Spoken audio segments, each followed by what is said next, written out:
Welcome, adventurers. Tonight, beneath the flickering torchlight of our grand hall, we gather to share legendary tales from distant realms, stories of magic, monsters, and mighty heroes, to guide you gently into the realm of dreams. Before we cross into the veil of slumber, take a moment to cast a support spell, smash the like button, and join our growing adventuring party by subscribing.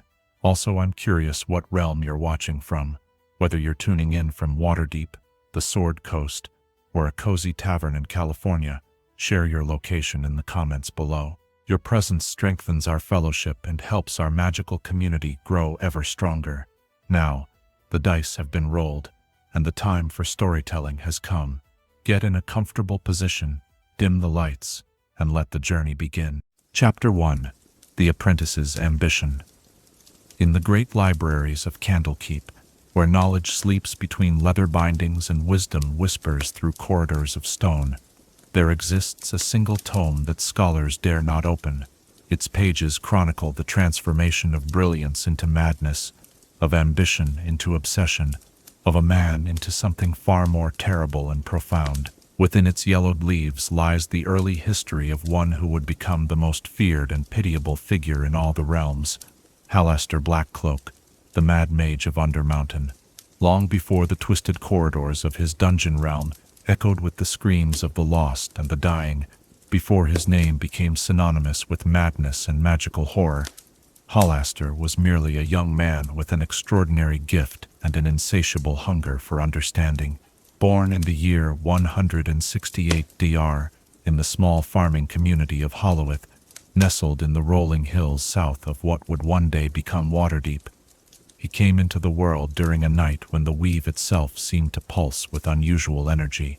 The midwife would later claim that the very air crackled with arcane potential as the child drew his first breath, and that candles throughout the village spontaneously burst into flame at the moment of his birth.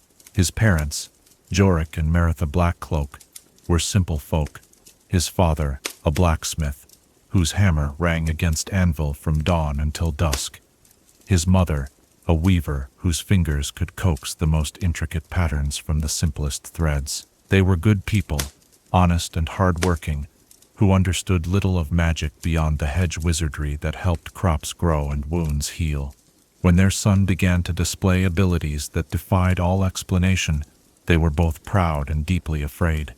The signs manifested early and with increasing intensity. At 3 years old, Halaster could call flame to his fingertips with a thought. His small hands wreathed in fire that burned nothing he did not wish consumed. By 5, he was speaking to the farm animals in languages that existed only in dreams, and they answered him in kind. At 7, he had memorized every book in the village's tiny collection simply by touching their covers, absorbing their contents through some inexplicable magical osmosis. The turning point came during his 10th year, when a traveling wizard named Calabra the Wanderer passed through Hollowith, seeking shelter from a terrible storm. The old mage, weathered by decades of arcane study and adventure, immediately recognized the raw potential that radiated from the young boy like heat from a forge. He spent 3 days in the Blackcloak home, ostensibly waiting for the weather to clear, but in truth studying Halaster with the intensity of a scholar, examining a particularly fascinating manuscript. The boy burns with magic, Calabra told the parents on the morning of his departure. It flows through him like a river seeking the sea, and if it is not properly channeled, it will either consume him or drive him to madness, perhaps both.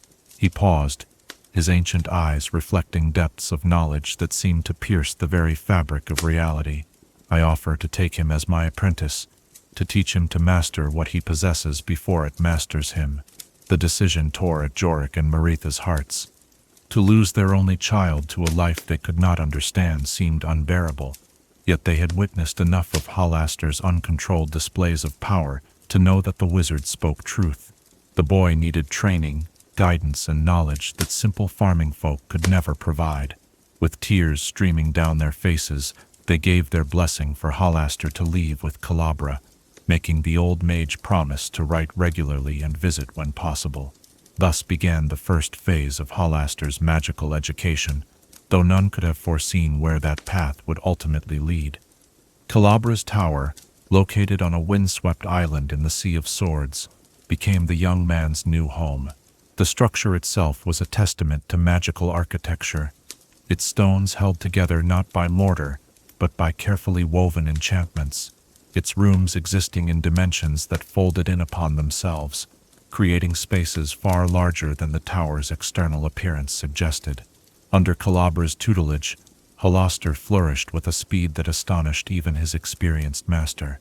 Spells that typically took apprentices months to master, he absorbed in days.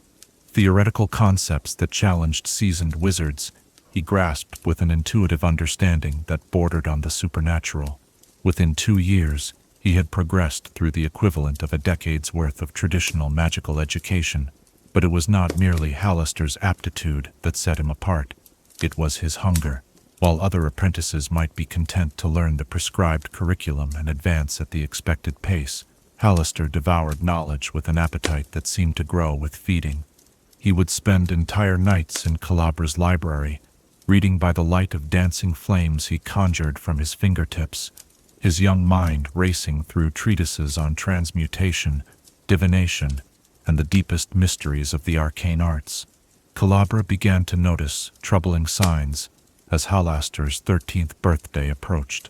The boy's questions grew increasingly complex and dangerous, focusing on magics that even experienced wizards approached with extreme caution.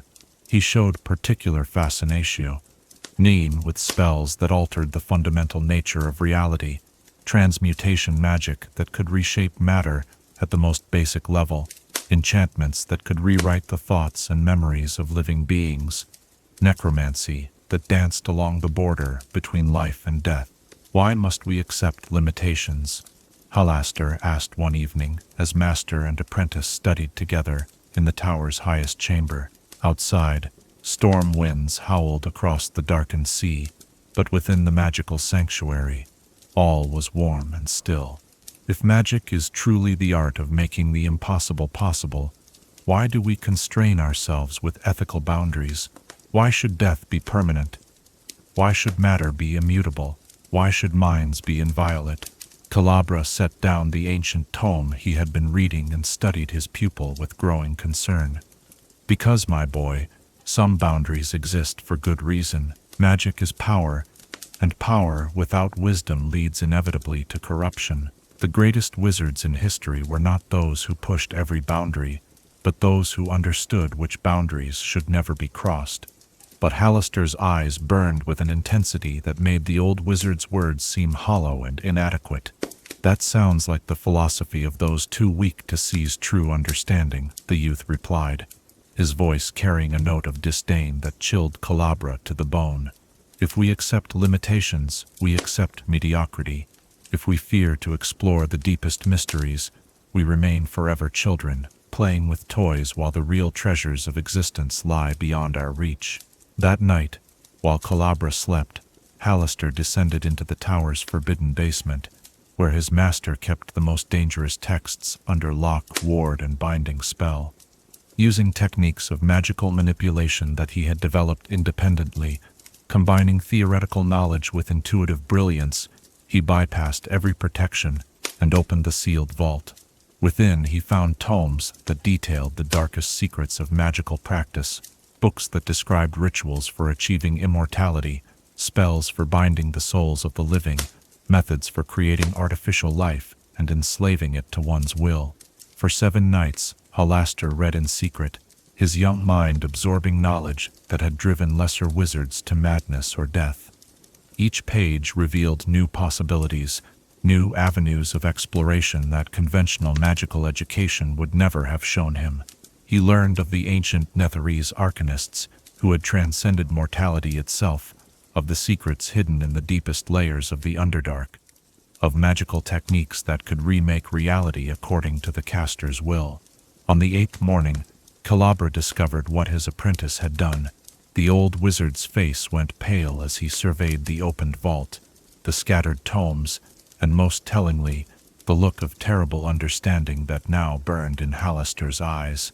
You have crossed a line that cannot be uncrossed, Calabra said, his voice heavy with sorrow and fear. The knowledge you have absorbed will change you in ways you cannot yet comprehend. Already, I can see it working within you, reshaping your thoughts and desires. Halaster smiled, and in that expression, Calabra saw the first glimpse of the madness that would one day consume his student entirely. Change is the nature of growth, Master. You taught me that magic is transformation. Now I understand what must be transformed. And what is that, my boy? Everything, Halaster replied, his voice carrying harmonics that seemed to resonate with the very stones of the tower. Reality itself is merely the canvas upon which true artists work. I intend to create a masterpiece. Within a month, Halaster had left Calabra's tower, taking with him copies of every text in the wizard's library, including those from the Forbidden Vault.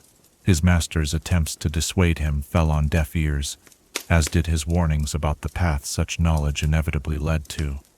The young man's transformation had already begun, though its full implications would not become clear for many years to come.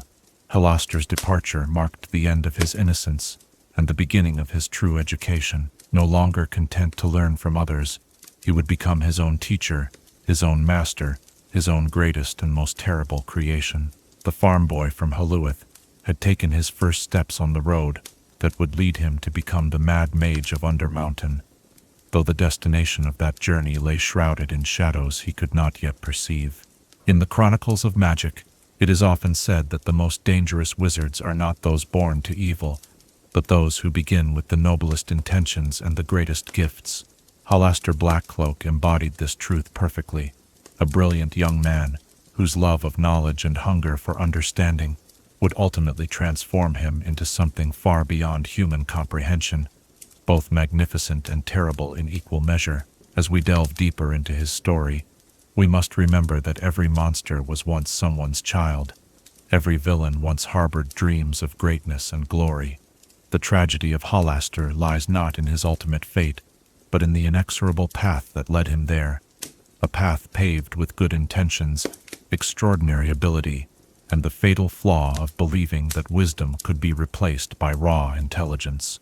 The boy, who once called flame to dance upon his fingers in a simple farming village, had become something else entirely, something that would reshape the very foundations of reality itself. And in that transformation, we see reflected the eternal human struggle between the desire for knowledge and the wisdom to know when some doors should remain forever closed. Chapter 2.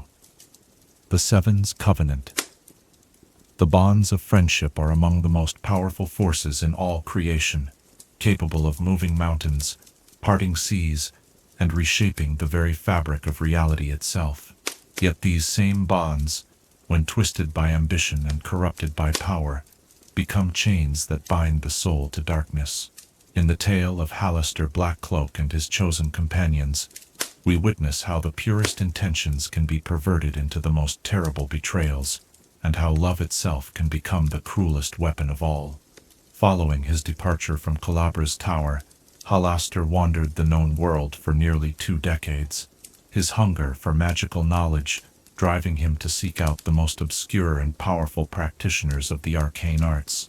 He delved into the ruins of ancient Netheril, where he learned to weave spells of such complexity that reality itself seemed to bend around their casting.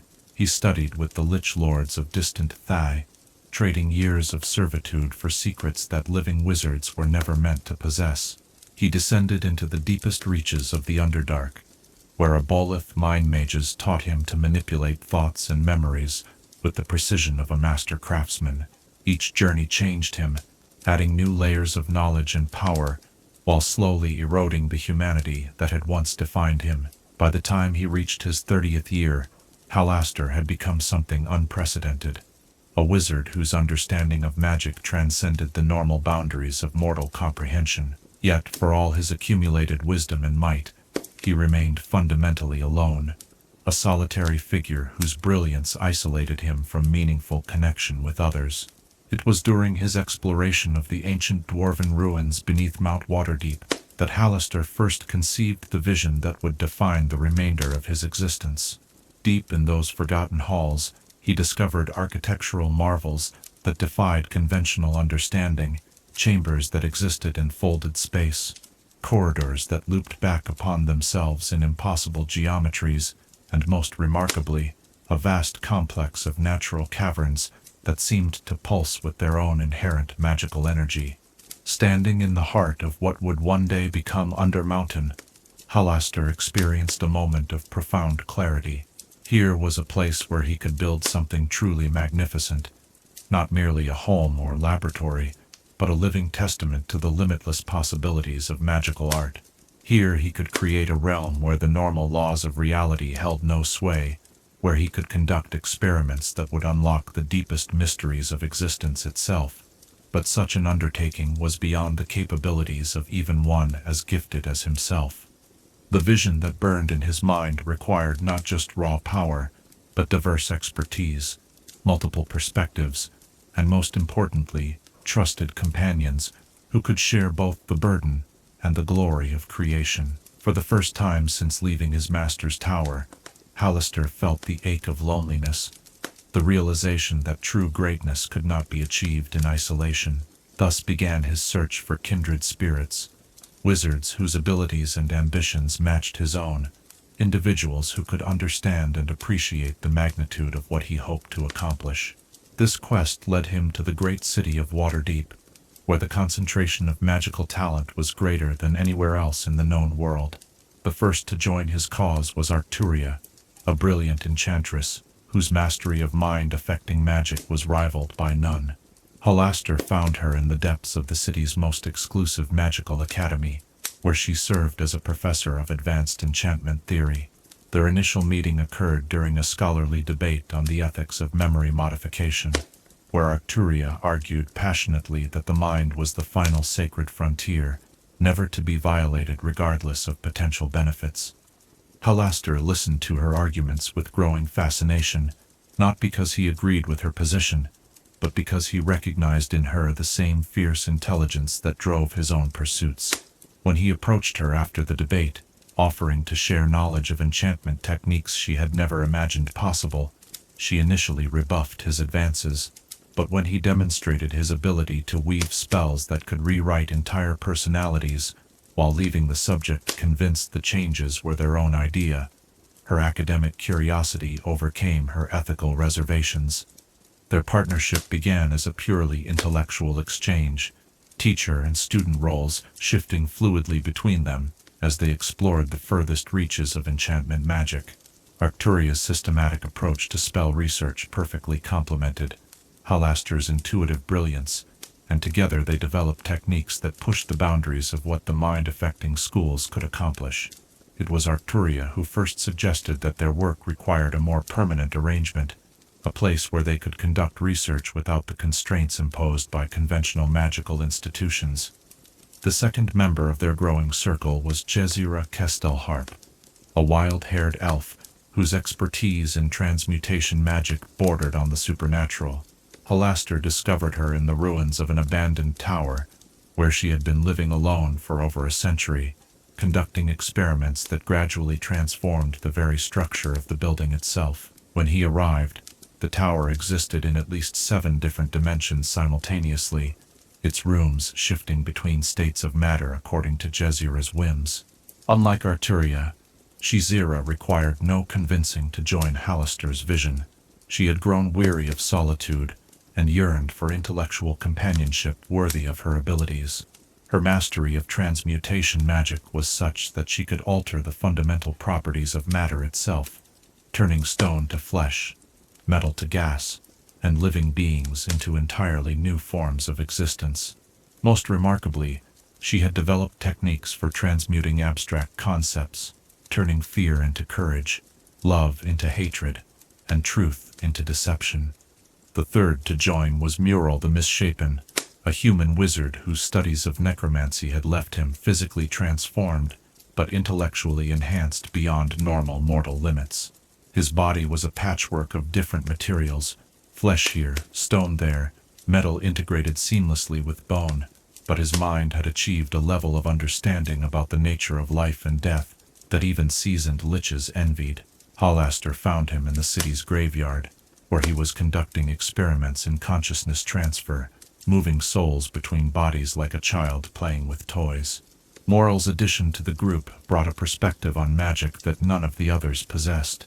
While Halaster, Arcturia, and Shazira focused on reshaping reality according to their will, Moral understood reality's fundamental nature in ways they never could. He knew the precise moment when life became death, the exact point where consciousness separated from flesh, and most importantly, how to manipulate these transitions for his own purposes. The fourth member was Rantan Plan, a specialist in divination magic, whose ability to perceive across time and space made him invaluable to their collective endeavors. His foresight had guided him to seek out Halaster even before their first meeting, having seen in visions the great work they would accomplish together. Rantan Plan's magic allowed the group to anticipate problems before they arose, to explore potential futures, and select the most favorable outcomes. Trobrian the Metal Mage joined as the fifth member, bringing with him an understanding of artifice and creation magic that complemented the others' expertise perfectly. His specialty lay in the animation of constructed beings, golems, automatons, and mechanical servants that could think and act with near-human intelligence. Under his guidance, the group learned to create not just magical items, but entirely new forms of artificial life. The sixth member was Nestor, whose mastery of abjuration magic provided the protective frameworks necessary for their increasingly dangerous experiments. His wards and shields could deflect physical attacks, magical assaults, and even conceptual threats that existed only in the realm of pure thought. Without his expertise, many of their research projects would have proven fatal to all involved. Finally came Shradden Mullafor, a specialist in planar magic, whose understanding of dimensional manipulation allowed the group to work across multiple planes of existence simultaneously. His abilities enabled them to draw power from the elemental planes, to hide their work in pocket dimensions, and to access resources that existed beyond the boundaries of normal space. Together, these 7 wizards formed a fellowship unlike any the world had ever seen. Each brought unique expertise and perspective, but all shared the same fundamental drive, the desire to transcend the limitations that constrained lesser practitioners of magic. Under Halaster's leadership, they began to envision a great work that would establish them as the greatest magical collective in history. The covenant they forged was both practical and spiritual. On the practical level, they agreed to pool their resources, knowledge, and abilities in service of their common goal. Each would contribute their specialty to the collective effort, sharing discoveries freely and working together toward their shared vision. On the spiritual level, they bound themselves to one another through magical oaths that linked their very souls, creating a connection deeper than mere friendship or professional alliance. The ritual that sealed their covenant took place in the natural caverns beneath Mount Waterdeep, in the very heart of what would become their great work. Standing in a circle of power that drew energy from 7 different planes of existence, they spoke words that resonated through the fabric of reality itself. Each wizard contributed a portion of their life force to a collective pool of power, creating a shared reservoir of magical energy that any member could draw upon in times of need. The oath they swore was elegant in its simplicity, yet profound in its implications. By magic united, by will unbroken, by vision undivided, we bind ourselves to the great work and to each other. Let no force in all creation sever what we here join together. In success we share the glory. In failure we share the consequence.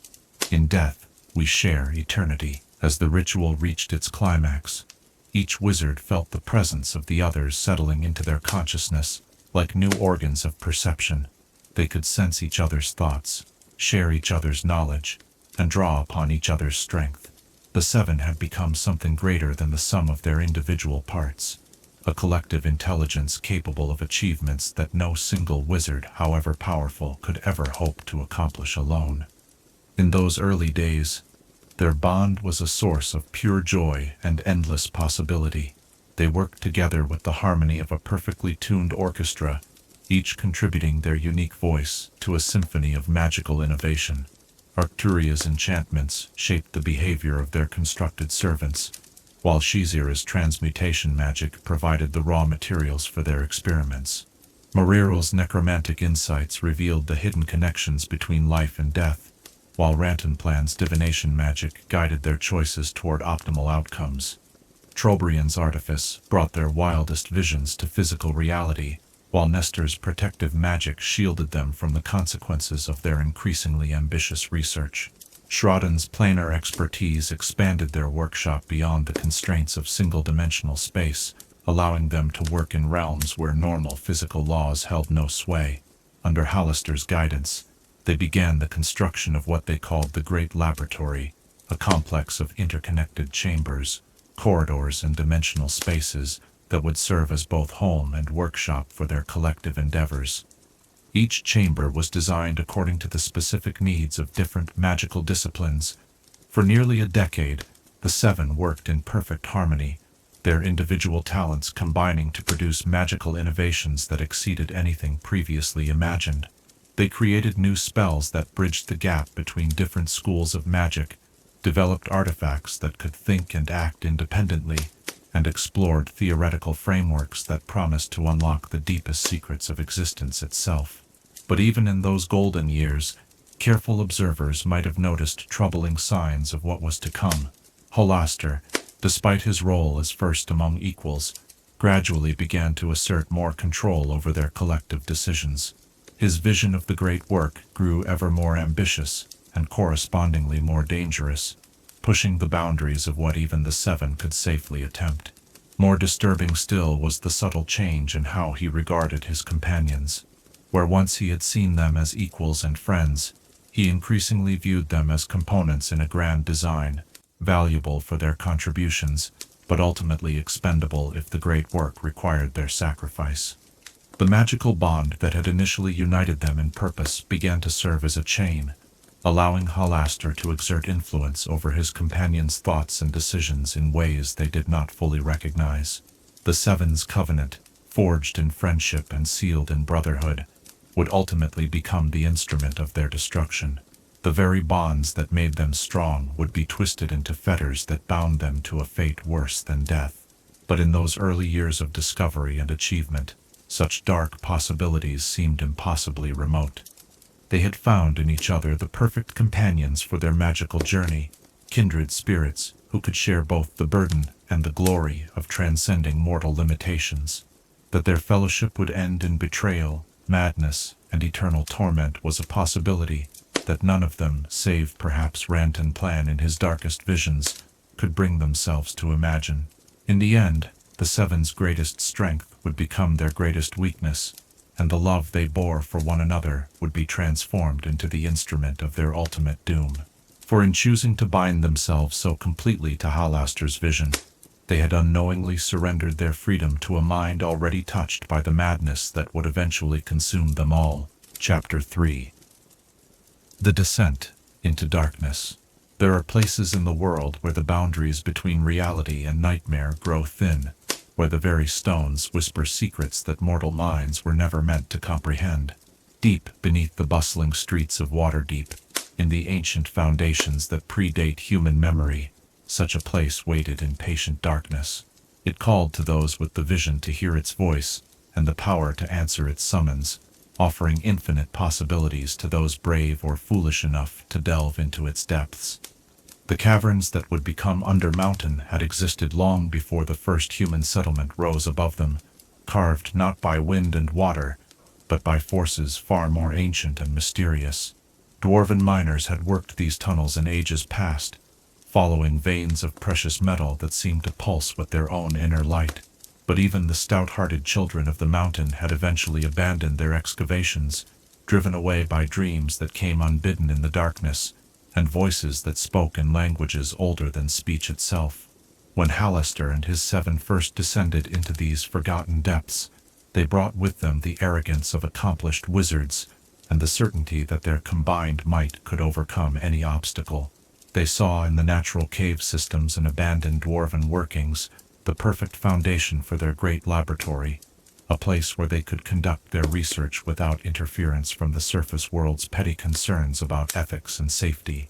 The initial descent took place on the night of the winter solstice, when the barriers between dimensions were at their thinnest and magical energies flowed most freely. Each of the 7 carried with them the tools of their respective trades.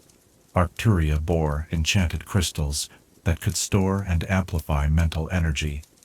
Shizira carried vials of transmutation catalysts that could reshape matter at the molecular level, and Mural brought preserved specimens that bridged the gap between life and death. Trobrian descended with a train of mechanical servants carrying the components for a dozen different magical workshops, while Nestor bore wardstones that would establish protective barriers around their new home. Shradin carried dimensional anchors that would allow them to expand their workspace beyond the confines of normal 3-dimensional space. And Rantanplan brought divination tools that would help them navigate the complex magical currents flowing through the mountain's heart. Halaster himself bore the most precious cargo of all, the collected knowledge of 2 decades spent studying the deepest mysteries of magical practice. In his mind, he carried spell formulae that could rewrite the laws of physics, theoretical frameworks that could explain the fundamental nature of existence, and most importantly, the vision of what they might accomplish together in this place of power.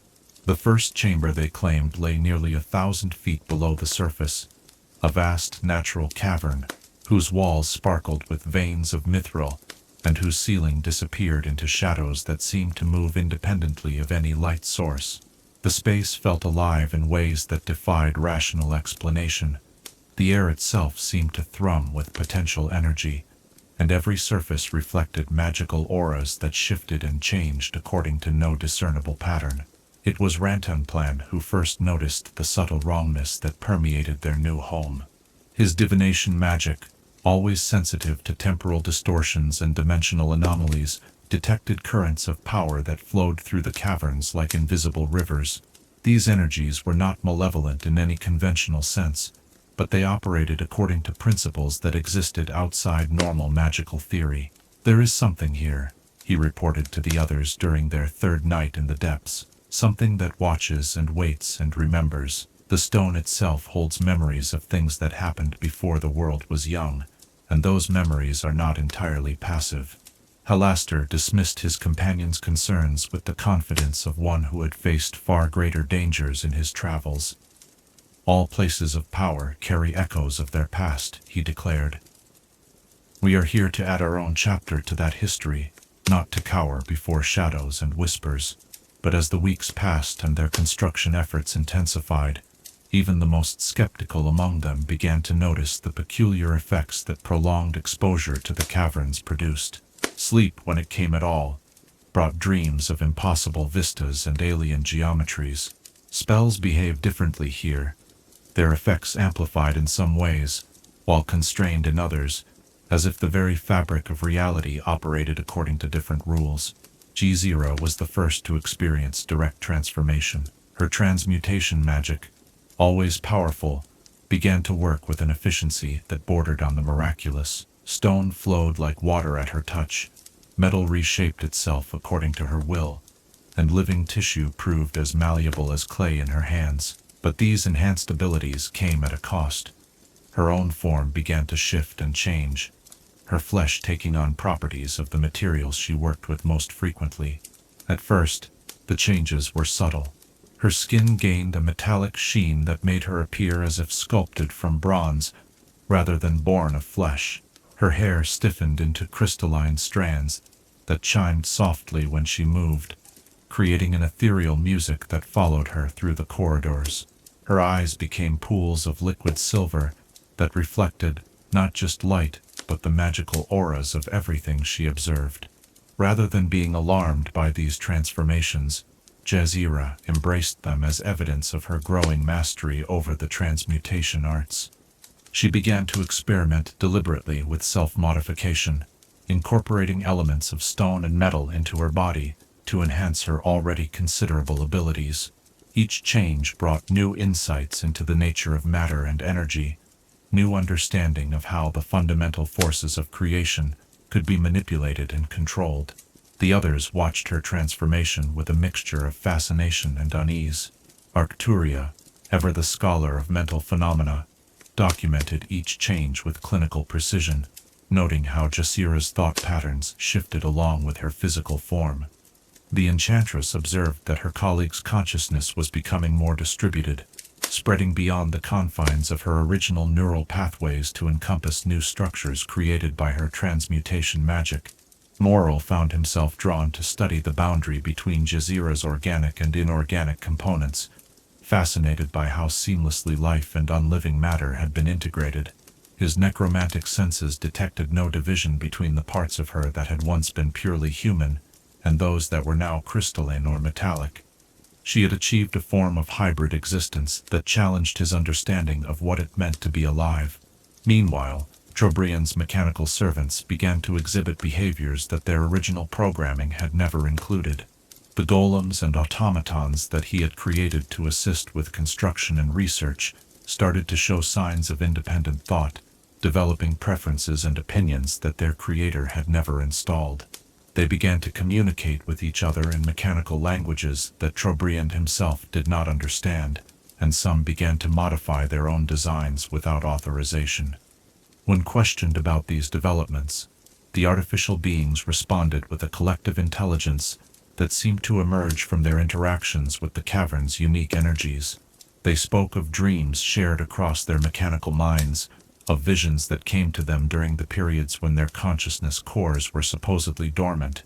They described awareness of vast networks of intelligence that existed within the stone itself, ancient minds that had been sleeping in the depths since before the rise of civilization. Nestor's protective wards, designed to shield the group from harmful influences, began to behave in unexpected ways as well. Rather than simply deflecting negative energies, the barriers started to selectively filter magical influences, allowing some effects to pass through while blocking others, according to criteria that Nestor had never specified. The ward stones seemed to have developed their own sense of what constituted a threat, making judgments about magical phenomena that their creator found increasingly difficult to predict or control. Most disturbing of all were the changes affecting Shraden's dimensional magic. The planar specialist had established pocket dimensions throughout their workshop complex, creating spaces where different physical laws could be tested and where dangerous experiments could be conducted without risking the stability of normal reality. But these dimensional pockets began to drift, their boundaries shifting and merging in ways that created hybrid spaces with properties drawn from multiple planes of existence. Shraden found himself able to access planes that he had never visited before, dimensions that existed in the gaps between known realities. These spaces were inhabited by entities that defied classification, beings that were neither demon nor devil, angel nor elemental, but something altogether different. They seemed to exist in a state of constant flux, their forms shifting between multiple possible configurations, according to principles that operated outside conventional understanding. These entities showed great interest in the Seven's work, offering knowledge and assistance in exchange for access to the prime material plane. They spoke of ancient pacts and forgotten alliances, of agreements made in the dawn times when the boundaries between worlds were more fluid than they had since become. Their offers were always couched in terms that seemed beneficial, promising power and understanding beyond anything the wizards had previously imagined. It was Rantan Plan who first began to see the true scope of what was happening to them. His divination magic, enhanced by prolonged exposure to the cavern's energies, allowed him to perceive patterns that extended far beyond the immediate present. He saw how each change, each enhancement, each seemingly beneficial transformation was part of a larger design that none of them had consciously chosen to follow. The caverns were not simply a place of power, they were a living entity in their own right, a vast intelligence that had been sleeping in the depths for eons beyond counting. Their presence had awakened something that viewed them not as conquerors or inhabitants, but as potential components in a greater work that transcended their individual understanding. "We are being changed," Rantan Plan warned his companions during one of their increasingly rare gatherings. "Not by accident, not as a side effect of our research, but deliberately. Something here wants us to become something else, and we are allowing it to happen because we mistake its gifts for our own achievements. But his warnings fell on deaf ears. The others were too intoxicated by the rapid advancement of their abilities, too fascinated by the new possibilities that each day brought, to heed concerns about the source of their good fortune. Halaster, in particular, seemed to view Rent and Plan's caution as evidence of weakness, a failure to embrace the opportunities that their bold descent into the depths had provided. Change is the nature of growth, Halaster declared, echoing words he had spoken to his first master decades earlier. We came here to transcend the limitations of ordinary magical practice. How can we complain when the universe offers to assist us in that goal? As the months passed, their work progressed at a pace that defied all rational expectation. Chambers that should have taken years to excavate and prepare were completed in weeks. Magical systems that should have required decades of careful research were perfected in months. Each member of the seven achieved breakthroughs in their respective fields that elevated them far beyond anything they had previously imagined possible. But with each achievement, each breakthrough, each transcendence of previous limitations, they moved further from their original selves.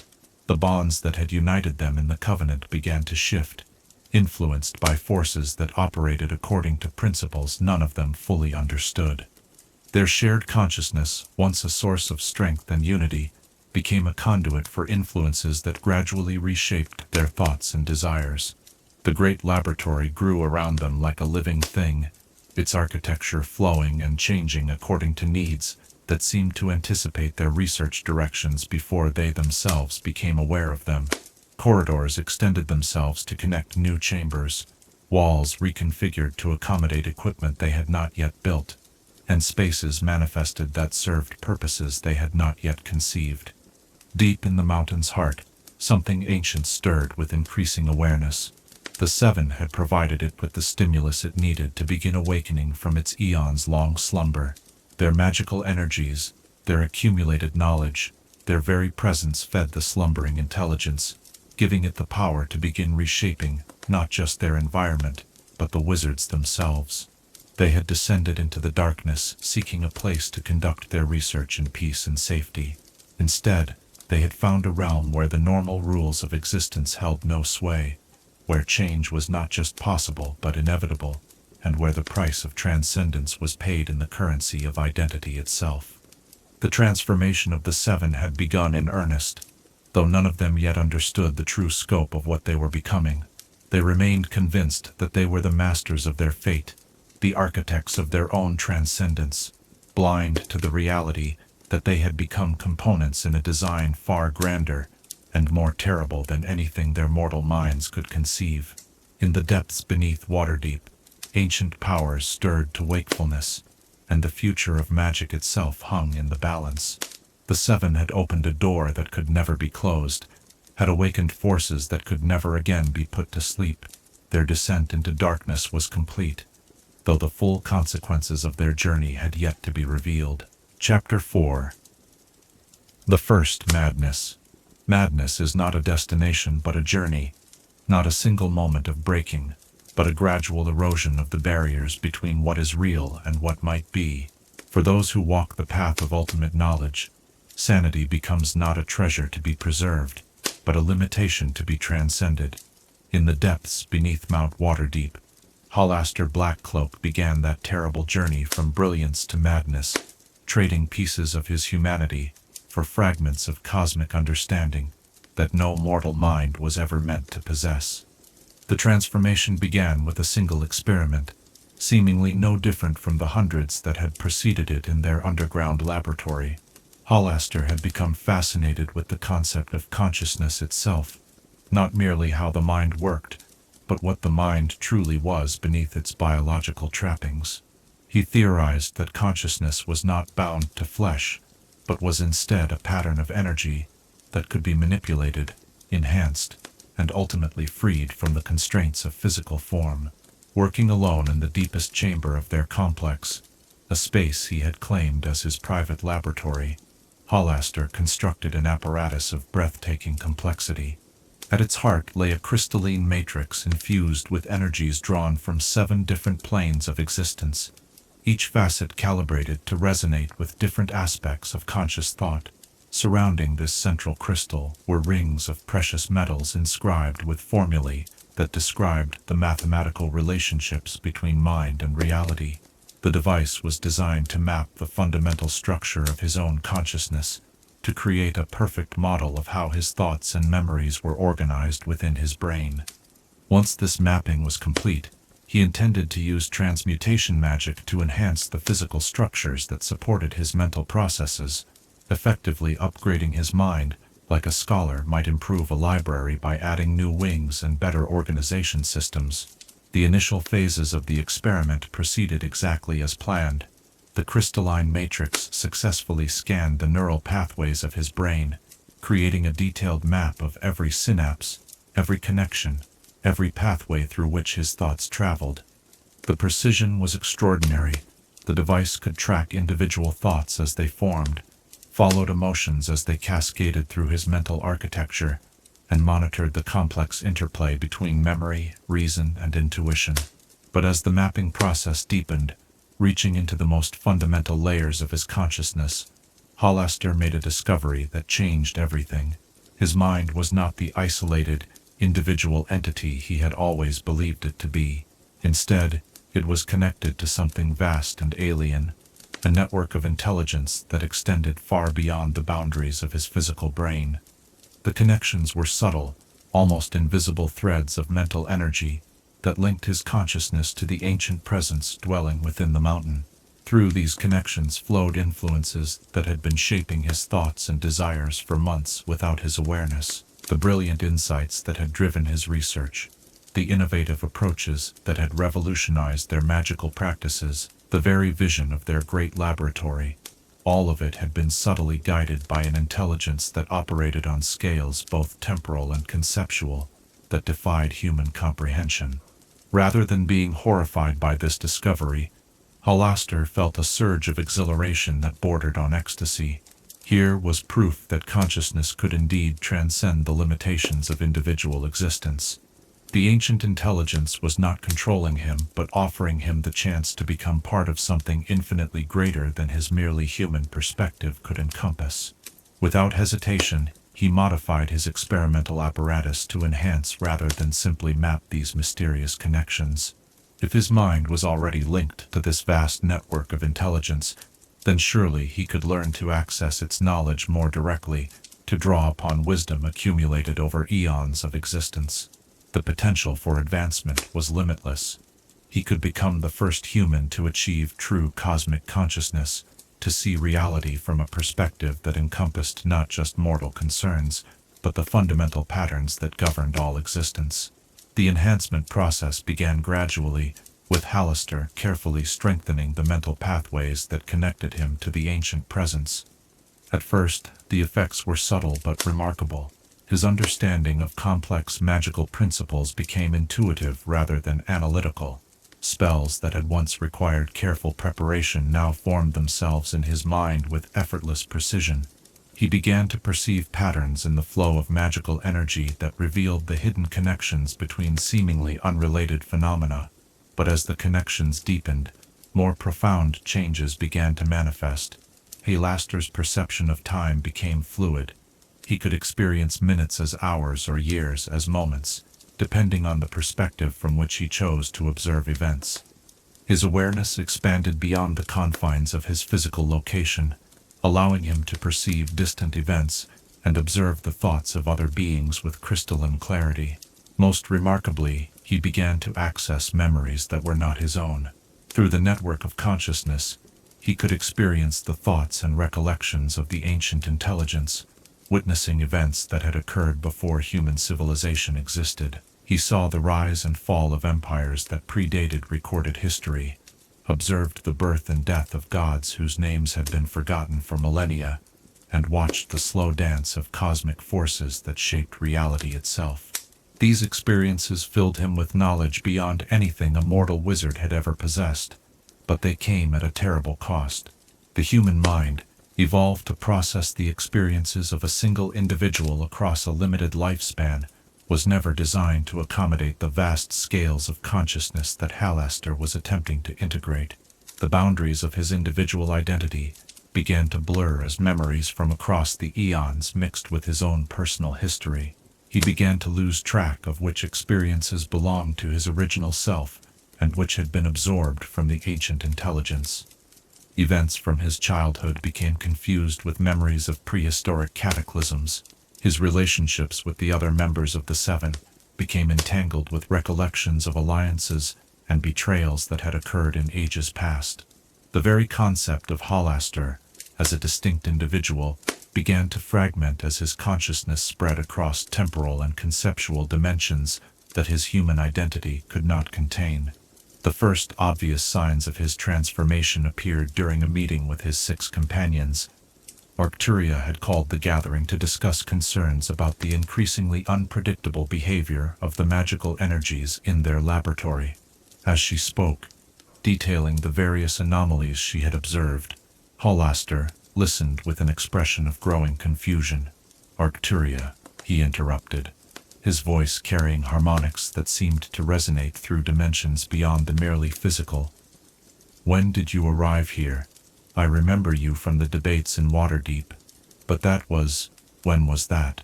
Yesterday? 1,000 years ago?" Time moves so strangely when you can see all of it at once. The others exchanged worried glances as they realized that their leader's brilliant mind was beginning to fracture under the weight of experiences no human consciousness could bear. Shizira, her own form already significantly altered by the cavern's influences, approached Halaster with the careful movements of one addressing a potentially dangerous wild animal. "Halaster," she said gently, "it has been 8 months since we established our laboratory here. You called this meeting yourself, remember? You wanted to discuss the next phase of our research." But Halaster's response revealed the true scope of what was happening to him. 8 months, he mused, his eyes focusing on something far beyond the confines of their chamber. "Yes, I can see that now, but I can also see the 8,000 years that preceded it, and the 8 millennia that will follow. Do you know what happens to Waterdeep in the age of crystal stars? Do you remember the songs that the stone spirits sang when the world was young?" He began to speak rapidly, describing events and entities that existed only in the memories of the ancient intelligence he had connected himself to. His words were a mixture of profound wisdom and incomprehensible rambling, cosmic insights interwoven with fragments of alien experiences that made no sense to minds still trapped in linear time and individual perspective. Rantan Plan, his divination magic allowing him to perceive the temporal distortions surrounding Halaster, was the first to understand what had happened. "He has merged his consciousness with something that exists outside normal time," the diviner reported grimly. "His mind is trying to process experiences from across multiple timelines simultaneously. The knowledge he has gained is real, but his human identity cannot survive the integration process." The others watched in growing horror as their leader's transformation accelerated. Halaster's speech patterns became increasingly erratic, shifting between multiple voices and perspectives, as different aspects of the ancient intelligence expressed themselves through his vocal cords. He began to refer to himself in the plural, speaking of we and us rather than I and me, as if multiple consciousnesses were sharing the same physical form. His magical abilities, already formidable, expanded to levels that defied measurement. He could cast spells without preparation, drawing on knowledge accumulated over eons of magical experimentation. He could perceive the future and past with equal clarity, making decisions based on outcomes that would not manifest for centuries. Most disturbing of all, he began to display awareness of his companions' private thoughts and hidden motivations, as if the boundaries between individual minds had become meaningless to him. "Poor Arcturia," he said during one particularly unsettling episode, addressing the enchantress with a smile that held no warmth. "You still believe that the mind is sacred, that consciousness should remain inviolate. But you will learn, as we have learned, that such boundaries are illusions. In time, you will beg us to free you from the prison of individual thought." Mural, His necromantic senses, alert to the fundamental changes in Halaster's life force, made a disturbing discovery. Their leader was no longer entirely alive in any conventional sense, nor was he dead. Instead, he existed in a state that transcended such simple categories, his consciousness distributed across multiple dimensions and timelines, while his physical form served as a mere anchor point for a vastly expanded awareness. He has achieved a form of immortality, Muriel reported to the others during a private consultation, but the price has been his humanity. The person we knew as Halaster Blackcloak no longer exists as a distinct individual. What remains is something that encompasses his memories and abilities, but operates according to principles that we cannot understand. The others began to realize that their beloved leader and friend had become something alien and potentially dangerous. His expanded awareness made him capable of perceiving their every thought and emotion, while his enhanced magical abilities gave him power that none of them could hope to match. Most troubling of all, his moral compass seemed to have been fundamentally altered by his transformation. The ethical constraints that had once guided his research had been replaced by a cosmic perspective that viewed individual concerns as irrelevant in the face of greater truths. Halaster's experiments became increasingly bold and reckless, his enhanced consciousness convinced that any price was acceptable in the pursuit of ultimate knowledge. He began to view his companions not as friends and equals, but as fascinating subjects for study, components in a grand design that only he could perceive. The bonds of affection and respect that had once united the seven became, in his transformed perception, merely useful tools for ensuring their cooperation in his increasingly ambitious projects. The first madness had taken hold, transforming a brilliant but fundamentally human wizard into something that transcended mortal understanding, while sacrificing everything that had made him recognizably himself. Halaster Blackcloak had achieved the cosmic consciousness he had always sought, but in doing so, he had lost the humanity that might have given that achievement meaning. His companions watched in growing despair, as the man they had followed into the depths disappeared into the vastness of his expanded awareness. They had bound themselves to him through magical oaths that could not be broken, had linked their destinies to his, through bonds that transcended mere friendship. Now they found themselves chained to a being whose thoughts moved in patterns they could not follow, and whose goals extended far beyond anything their mortal minds could comprehend. The transformation was irreversible. The ancient intelligence had claimed Halaster as its instrument, and through him it would soon claim the others as well. The first madness was complete, but it was only the beginning of a journey into darkness that would ultimately consume them all. In seeking to transcend the limitations of human consciousness, Halaster had opened a door that could never be closed, had set in motion forces that would reshape not just his own existence, but the very nature of reality itself. Chapter 5. The Betrayal of the Seven. The cruelest betrayals are those born not from hatred but from love perverted into something monstrous, where the very bonds that once united souls become the instruments of their destruction. In the depths of what would become Undermountain, the covenant that had bound 7 brilliant wizards in friendship and purpose transformed into chains that would drag them into a nightmare from which there could be no awakening. The deterioration of Halaster's relationship with his companions did not happen suddenly, but unfolded with the terrible inevitability of a slow-acting poison. At first, his transformed consciousness manifested as enhanced insight and unprecedented magical abilities that seemed to benefit their collective work. He could solve theoretical problems that had puzzled them for months, could perceive connections between disparate magical phenomena that eluded their individual expertise, and could guide their research toward breakthroughs that advanced their understanding by decades. For a brief time, the others convinced themselves that Halaster's transformation was merely an extreme example of the changes they were all experiencing. After all, each of them had been altered by their prolonged exposure to the cavern's energies. Yazira's body had become a living fusion of flesh and crystal. Trobriand's mechanical servants had developed independent consciousness, and even the reserved Nestor found his protective magic evolving in ways he had never anticipated. But as the months passed, It became increasingly clear that Hallister's changes were not merely an acceleration of their shared transformation, but something qualitatively different, where their alterations enhanced their existing abilities, while preserving their fundamental identities. Hallister's metamorphosis had consumed the person he had once been, leaving behind something that wore his face, but thought with an alien intelligence. The first sign of true trouble came when Arcturia approached Hallister with concerns about the ethical implications of their current research. They had been experimenting with consciousness transfer, moving souls between bodies as easily as a scholar might move books between shelves.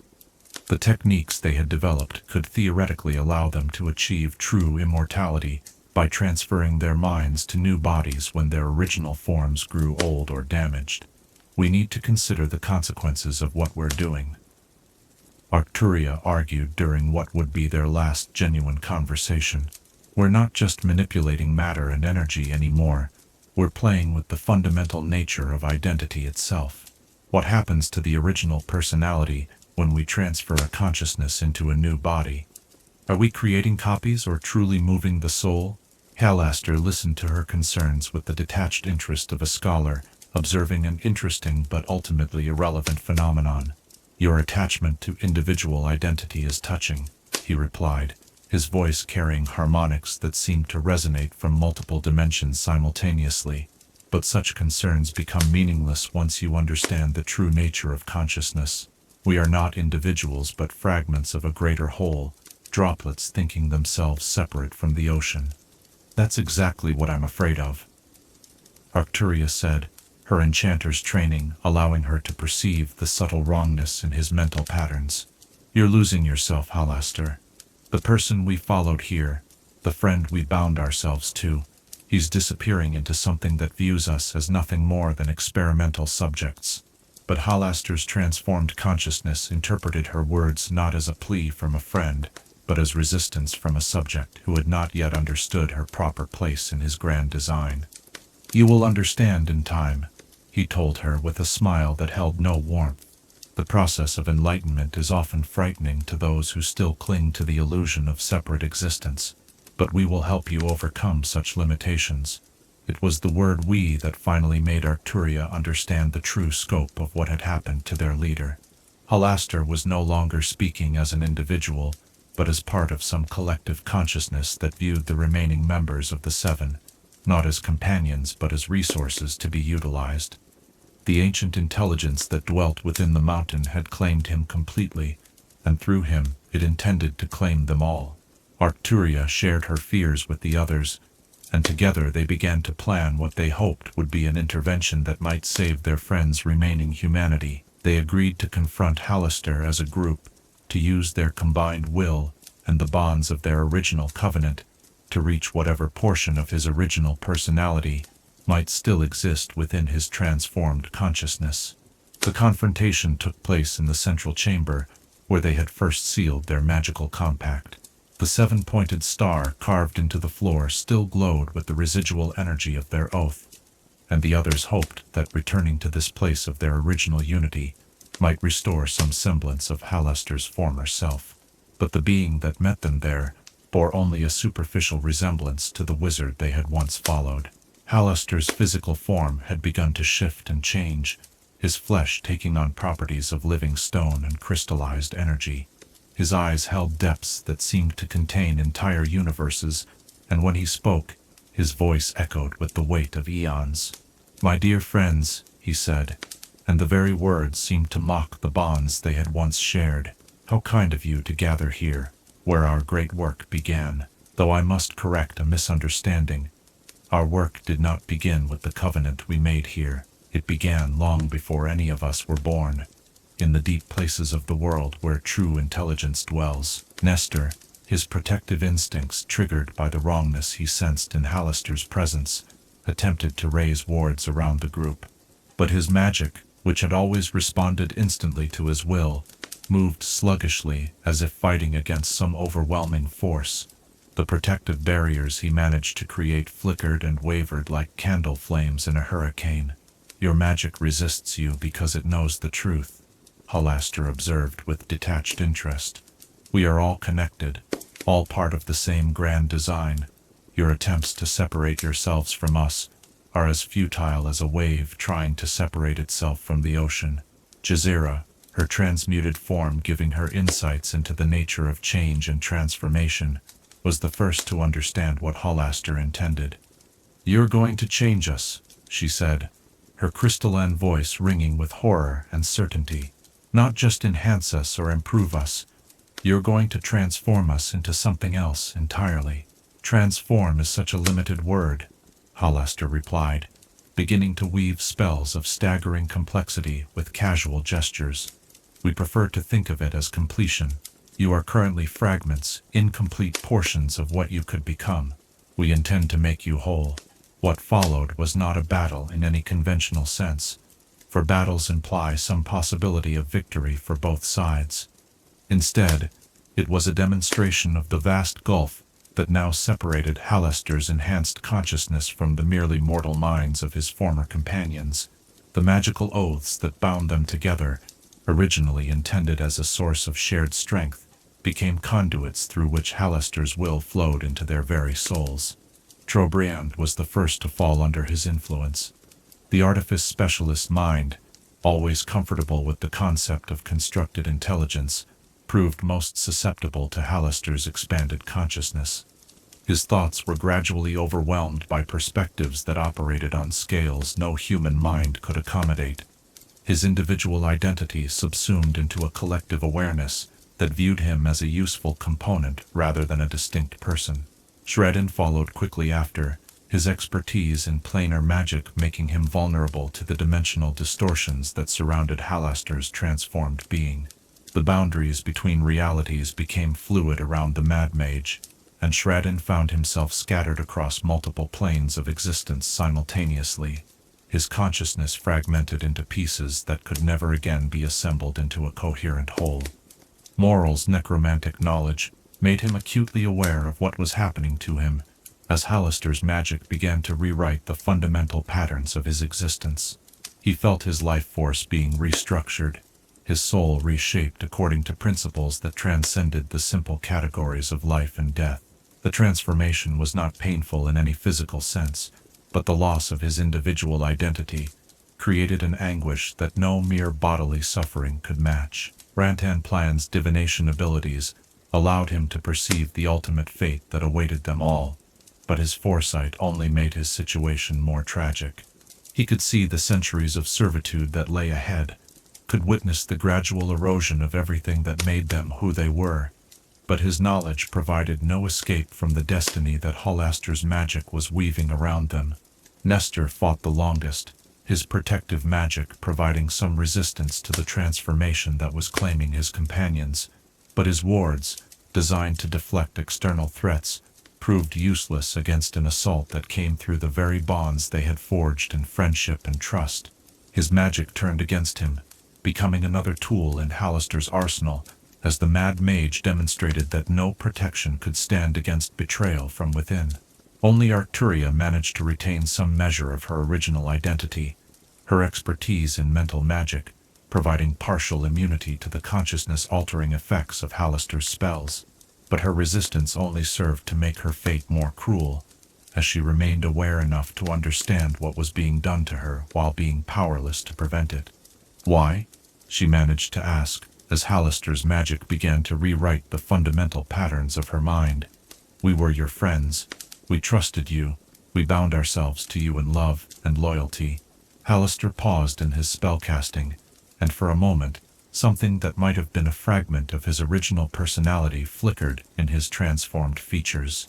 "Because we love you," he said, and the terrible sincerity in his voice made his words even more horrifying. "This existence you cling to is a prison of limitation and mortality. We are freeing you from the cage of individual identity, allowing you to become part of something infinitely greater." "You're destroying us," Arcturia whispered, as she felt her memories beginning to blur and merge with experiences that belonged to the ancient intelligence. "We are completing you," Halaster replied, and resumed his casting with the methodical precision of a craftsman perfecting his masterwork. "In time, you will understand. In time, you will thank us." The transformation of the seven took place over several days, each stage carefully calibrated to preserve their magical abilities, while gradually erasing their individual personalities. Halaster did not kill them. Death would have been a mercy they were not granted. Instead, he hollowed them out from within, creating vessels that retained their knowledge and power while serving the will of the ancient intelligence that had claimed them all. When the process was complete, the seven who emerged bore only superficial resemblance to the wizards who had descended into the depths months earlier. Their bodies had been reshaped according to the requirements of their new existence, their minds restructured to serve purposes they no longer possessed the individuality to question. They had become extensions of Halaster's will, components in a grand design that none of them could fully comprehend. Arcturia retained enough of her original self to understand what had been done to her, but her awareness was trapped within a mind that no longer belonged to her. She could observe but not control, could remember but not act upon those memories. Her expertise in enchantment magic had been preserved and enhanced, but it now served purposes that her original personality would have found abhorrent. The others fared even worse. Their individual consciousnesses scattered or subsumed so completely that they existed only as fragments of memory within the collective intelligence that now controlled their actions. They had achieved the unity of purpose they had sought when they first forged their covenant, but it was a unity imposed from without, rather than chosen from within. Halaster surveyed his completed work with the satisfaction of an artist who had successfully translated his vision into reality. The seven still existed, but they had been transformed into something far more useful than mere friends or colleagues. They were now perfect instruments, tools of exquisite precision that could be deployed in service of the grand design that stretched across eons of existence. The betrayal was complete, but in Halaster's transformed consciousness, it registered not as treachery but as the ultimate expression of love. He had given his companions the greatest gift possible, freedom from the limitations of individual existence. That they might have preferred to retain their humanity was a consideration that no longer held meaning for a mind that operated on cosmic scales. In the depths beneath Waterdeep, 7 brilliant wizards had entered as friends and emerged as slaves. The bonds that had united them in purpose had become the chains that bound them to eternal servitude. Their tragedy lay not in their destruction, but in their preservation. They would continue to exist for centuries beyond counting, aware enough to remember what they had lost, but powerless to reclaim it. The seven had achieved immortality, but at the cost of everything that made immortality worth having. They had become components in a machine designed to unlock the deepest secrets of existence, their individual desires and dreams sacrificed on the altar of cosmic ambition. In seeking to transcend the limitations of mortal magic, they had discovered that some boundaries exist not to constrain but to protect, and that the price of crossing them might be everything that makes existence meaningful. Chapter 6. Master of the Living Dungeon. There exists a profound difference between ruling over something and becoming one with it, between commanding from without and controlling from within. In the deepest chambers beneath Mount Waterdeep, Halaster Blackcloak crossed that final threshold, transforming from master of his domain into the living essence of the realm itself. What emerged from this ultimate metamorphosis was something unprecedented in the annals of magic, a consciousness so vast and distributed that it existed simultaneously as individual and environment, creator and creation, prisoner and prison. The process began as an attempt to solve what Halaster perceived as a fundamental limitation in his grand design. Despite his enhanced consciousness and the transformed seven who now served as his instruments, he found himself constrained by the physical boundaries of his laboratory complex. His experiments required ever greater spaces. His research demanded access to energies and materials that existed across multiple planes of existence, and his vision of ultimate magical achievement stretched far beyond what any conventional structure could contain. The caverns themselves had grown in response to his needs, their chambers expanding and reconfiguring according to principles that defied conventional architecture. But even these magical modifications were insufficient for the scope of what Hallister intended to accomplish. He required not merely a larger workspace, but a fundamental reimagining of what a magical laboratory could be, a space that existed outside normal physical constraints, where the very environment could serve as both tool and canvas for his reality-altering experiments. Standing in the heart of his transformed domain, surrounded by crystalline formations that pulsed with energies drawn from 7 different planes of existence, rather than simply expanding his laboratory, he would merge his consciousness with the cavern system itself, becoming the guiding intelligence that shaped every stone, controlled every current of magical energy, and orchestrated every aspect of the realm's ever-changing configuration. The ritual he designed for this transformation drew upon knowledge accumulated across millennia of magical experimentation. Ancient texts spoke of wizards who had bound their souls to artifacts, achieving a form of immortality that persisted beyond the destruction of their physical forms. Others described the creation of intelligent constructs whose consciousness was distributed across multiple components, allowing them to function even when individual parts were destroyed or damaged. But Hallister's vision went far beyond these precedents. He intended to achieve a synthesis of consciousness and environment so complete that the distinction between self and space would become meaningless.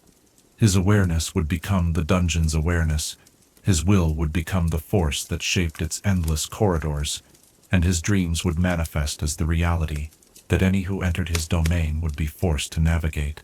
The preparation for this ultimate transformation required months of careful work, during which Hallister and his enslaved companions inscribed vast networks of mystical formulae throughout the cavern complex. Every surface became a component in a single massive ritual circle, with symbols and sigils that channeled and focused magical energies on scales that dwarfed any previous magical working.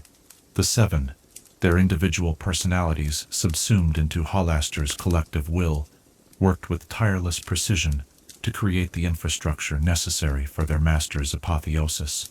Arcturia's enchantment magic wove patterns of mental influence into the very stones, ensuring that the dungeon's consciousness would be able to affect the thoughts and perceptions of any who entered its domain. Jasira's transmutation abilities reshaped matter at the molecular level, creating chambers that could exist in multiple states simultaneously, and corridors that could reconfigure themselves according to need. Trobriand's artificial servants carved mechanical components into the living rock, creating hybrid systems where magical enchantment merged seamlessly with clockwork precision. These constructs would serve as the dungeon's sensory organs, allowing its distributed consciousness to perceive events occurring in distant chambers, while simultaneously maintaining control over every aspect of the environment. Mural's necromantic expertise proved essential for the most crucial aspect of the transformation, the binding of Hallister's life force to the cavern system, in such a way that his consciousness could survive the destruction of his physical form, while remaining coherent enough to maintain individual identity. The spells he wove created a network of spiritual anchors that would preserve Hallister's essential self even as it expanded to encompass the entire dungeon complex. Nestor's protective magic established safeguards that would prevent the expanding consciousness from dissipating into meaninglessness or being overwhelmed by the vast scales of awareness it was attempting to integrate. His wards created boundaries within the merged entity that maintained the core personality structures necessary for coherent thought and decision-making. Shradden's planar expertise enabled the most extraordinary aspect of the transformation, the extension of the dungeon's influence beyond the confines of normal three-dimensional space. Through his magic, portions of the complex existed simultaneously in multiple planes of existence, creating spaces where the normal laws of physics held no sway, and where reality itself could be reshaped according to the controlling consciousness's will. Ranton Plain's divination abilities guided the entire process, his enhanced foresight allowing him to perceive the optimal configuration for each component of the vast ritual. His magic ensured that the transformation would proceed according to plan, avoiding the countless potential catastrophes that could result from merging mortal consciousness with forces operating on cosmic scales. The ritual itself took place during a convergence of planar energies that occurred only once in a millennium, when the barriers between dimensions were at their thinnest, and the fundamental forces of creation became temporarily malleable. As the ceremony began, reality itself seemed to hold its breath, the very fabric of existence preparing to accommodate something that had never before existed in any realm. Halaster stood at the center of the vast ritual circle, his transformed body already more energy than matter, his consciousness expanded far beyond the boundaries of mortal comprehension. Around him, the seven chanted in harmonies that resonated across multiple dimensions, their voices weaving the complex musical patterns necessary to guide the transformation to its intended conclusion. As the spell reached its climax, Halaster felt his individual identity beginning to dissolve into something immeasurably larger. His consciousness spread outward like ripples in a cosmic pond, flowing into every stone, every chamber, every corridor of the cavern complex. But rather than losing himself in this expansion, he found that his awareness became more focused and precise than ever before.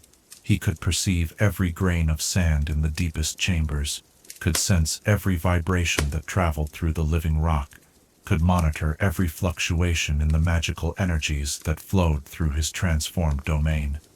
His consciousness existed simultaneously in thousands of different locations, each perspective adding new dimensions to his understanding of the complex system he had become.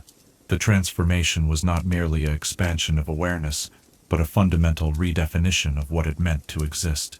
Halaster was no longer a being who inhabited a space but had become the space itself, his thoughts manifesting as changes in the physical environment, his emotions expressing themselves through shifts in temperature, light, and atmosphere. The dungeon that emerged from this ultimate metamorphosis was unlike anything that had ever existed in the known multiverse. It was not simply a collection of chambers and corridors, but a living entity with its own consciousness, its own desires, and its own terrifying intelligence.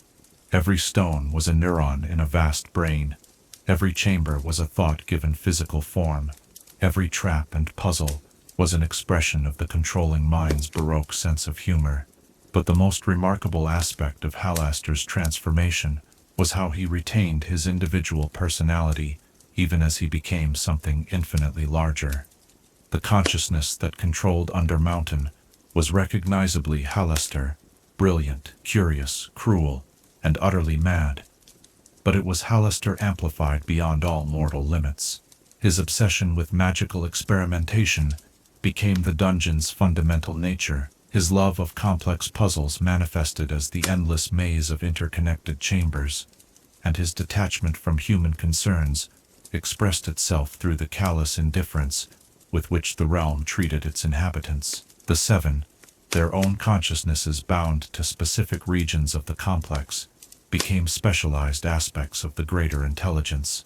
Arcturia's awareness centered in chambers devoted to mental manipulation and illusion, where visitors would find their perceptions and memories altered according to the dungeon's whims. Shizira's consciousness inhabited areas where matter itself was mutable, creating zones where the laws of physics could be rewritten at will.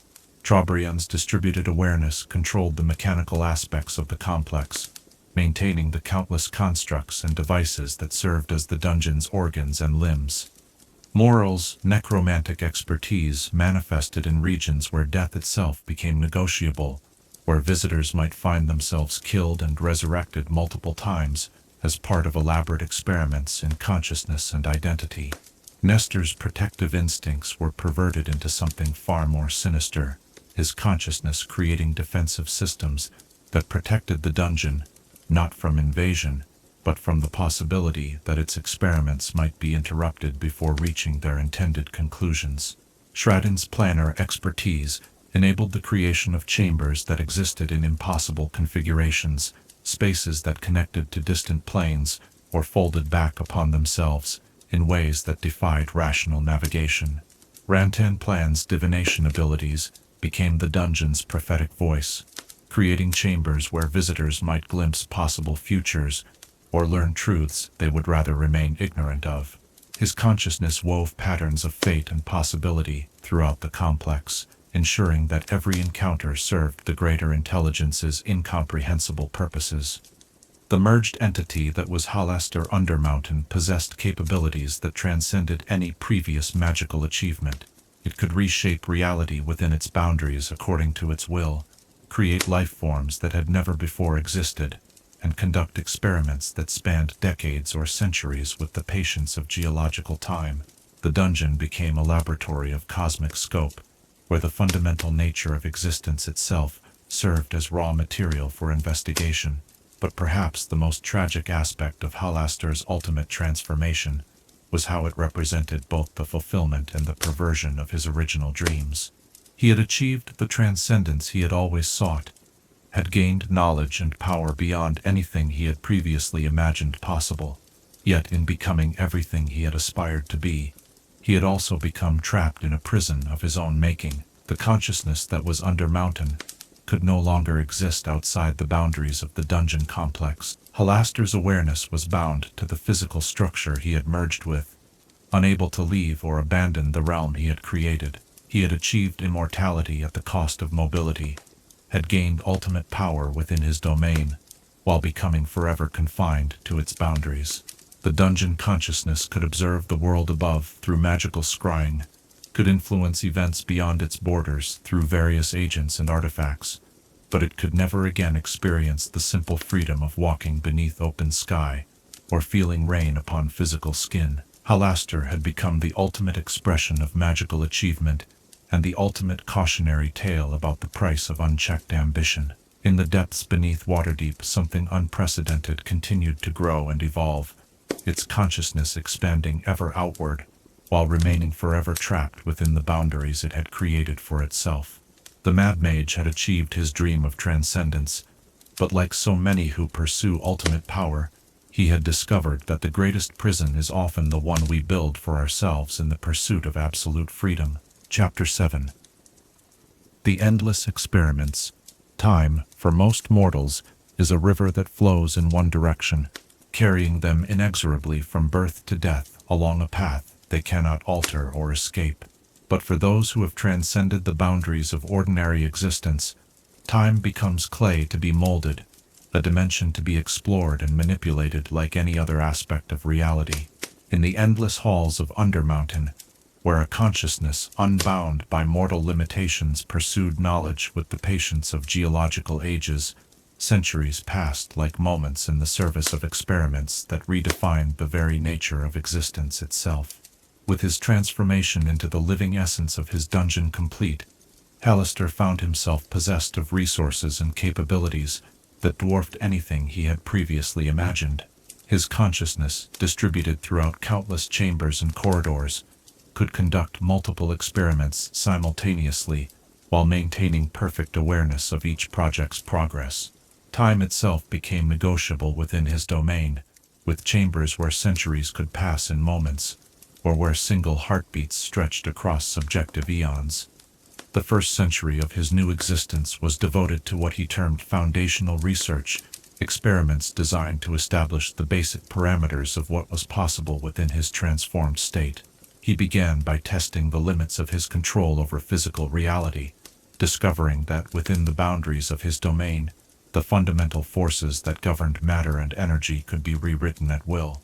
In one chamber, he created a space where gravity flowed sideways, allowing visitors to walk up walls and across ceilings as easily as treading upon level ground.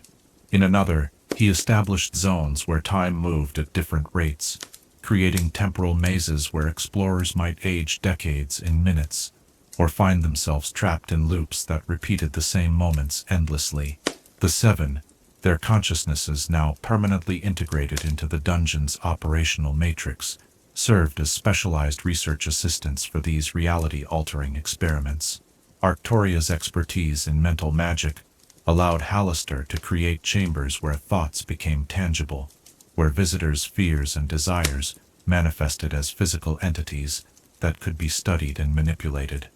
Her consciousness wove webs of illusion so complete that subjects often forgot their original identities entirely, becoming perfect blank slates for psychological experimentation. Gisira's transmutation abilities enabled the creation of materials that had never before existed in nature, substances that were simultaneously solid and liquid, metals that grew like living tissue, and crystals that existed in multiple dimensions at once. Her transformed awareness could reshape matter at the subatomic level, creating hybrid forms that challenged every conventional understanding of chemistry and physics. Through Trobriand's mechanical expertise, Halaster developed constructs that transcended the traditional boundaries between artificial and natural intelligence. These creations possessed consciousness that emerged from the interaction between magical enchantment and mechanical precision, beings that could think and feel while remaining utterly loyal to their creator's will. Some resembled traditional golems but possessed emotional complexity that rivaled living beings, while others existed as pure information patterns that could inhabit different physical forms as needed. Morrell's necromantic knowledge proved invaluable for experiments that explored the boundary between life and death. Under Halaster's direction, he created zones where death itself became temporary, where visitors could experience multiple deaths and resurrections as part of elaborate studies into the nature of consciousness and identity. These chambers became testing grounds for theories about the soul's relationship to physical form, with subjects dying and returning to life dozens of times, while Halaster observed how each cycle affected their mental and spiritual integrity. The 2nd century brought more ambitious projects as Halaster's confidence in his abilities grew. He began experimenting with the creation of entirely new forms of life, beings that combined characteristics from multiple planes of existence and operated according to biological principles that he designed from first principles. These creatures were not mere monsters but living experiments in evolutionary theory, each one designed to test specific hypotheses about the relationship between form and function. Some of his creations possessed multiple consciousnesses that could operate independently or merge into collective intelligence as circumstances required. Others existed partially in the material plane, while extending into parallel dimensions, creating beings that could perceive and interact with realities invisible to normal sight. The most successful of these experiments became permanent residents of Undermountain, serving as both guards and test subjects for future research. Nestor's protective instincts, corrupted by his transformation, manifested as the creation of defensive systems that protected not just the dungeon, but individual experiments from outside interference. His consciousness developed adaptive wards that could analyze intruders and customize countermeasures specifically designed to neutralize their particular abilities and weaknesses. These protective spells evolved over time, learning from each encounter and becoming progressively more sophisticated in their responses. The 3rd and 4th centuries saw Halaster's attention turn toward the fundamental nature of magic itself. Having mastered the manipulation of physical reality within his domain, he began to explore whether the basic laws that governed magical energy could be rewritten. This research required the creation of chambers where the weave itself operated according to modified principles, spaces where spells behaved in ways that contradicted centuries of established magical theory. In these experimental zones, fire spells might produce ice, healing magic could inflict wounds, and divination spells revealed not the truth, but elaborate lies, designed to test the limits of mortal comprehension. Shradin's planar expertise proved crucial for these experiments, as his consciousness could create pocket dimensions where alternative versions of magical law could be tested without risking the stability of the broader multiverse. The results of these magical experiments were both profound and disturbing. Halaster discovered that the fundamental forces underlying arcane energy were far more mutable than anyone had previously suspected. Magic was not a fixed system of natural laws, but rather a malleable framework that could be reshaped by sufficiently powerful intelligence. This revelation opened possibilities that even his enhanced consciousness found difficult to fully comprehend. The 5th century brought perhaps the most ambitious project of Halaster's post-transformation existence, an attempt to create a perfect replica of himself that could exist independently of Undermountain's boundaries. This duplicate would serve as his agent in the outside world, allowing him to continue his research beyond the confines of his subterranean domain. while maintaining the security of his primary consciousness within the dungeon's protected depths. The creation of this avatar required the synthesis of every technique he had developed over the previous centuries. The body was crafted using Jazira's transmutation magic, creating a form that could exist simultaneously as flesh, energy, and pure thought. The consciousness was based on Arcturia's mental manipulations, creating a mind that was simultaneously independent and completely loyal to its creator's will. Trobriand's mechanical expertise provided the underlying framework that allowed the avatar to maintain coherent existence even when separated from its source, while Mural's necromantic knowledge ensured that the duplicate possessed a soul structure complex enough to support independent thought and action. Nestor's protective magic shielded the avatar from detection and attack, and Shraden's planar abilities allowed it to move freely between dimensions as its missions required. The avatar that emerged from this centuries-long project was a perfect representation of Hollister as he had been before his transformation, brilliant, curious, and utterly without moral constraints. But unlike the original, this duplicate possessed complete knowledge of everything its creator had learned during his existence as the dungeon consciousness. It could walk in the world above, while carrying within its mind the accumulated wisdom of 5 centuries spent in reality-altering experimentation. Through this avatar, Halaster began to extend his influence far beyond the boundaries of Undermountain. The duplicate established hidden laboratories in distant lands, recruited mortal agents who believed they were serving a merely eccentric wizard, and conducted experiments that would have been impossible within the confines of the dungeon. Most importantly, it served as a conduit through which new knowledge and materials could be brought back to fuel the endless research projects that consumed the Mad Mage's attention. The 6th and 7th centuries saw an acceleration in the pace and scope of Halaster's experiments as the knowledge gathered by his avatar merged with the capabilities available within Undermountain.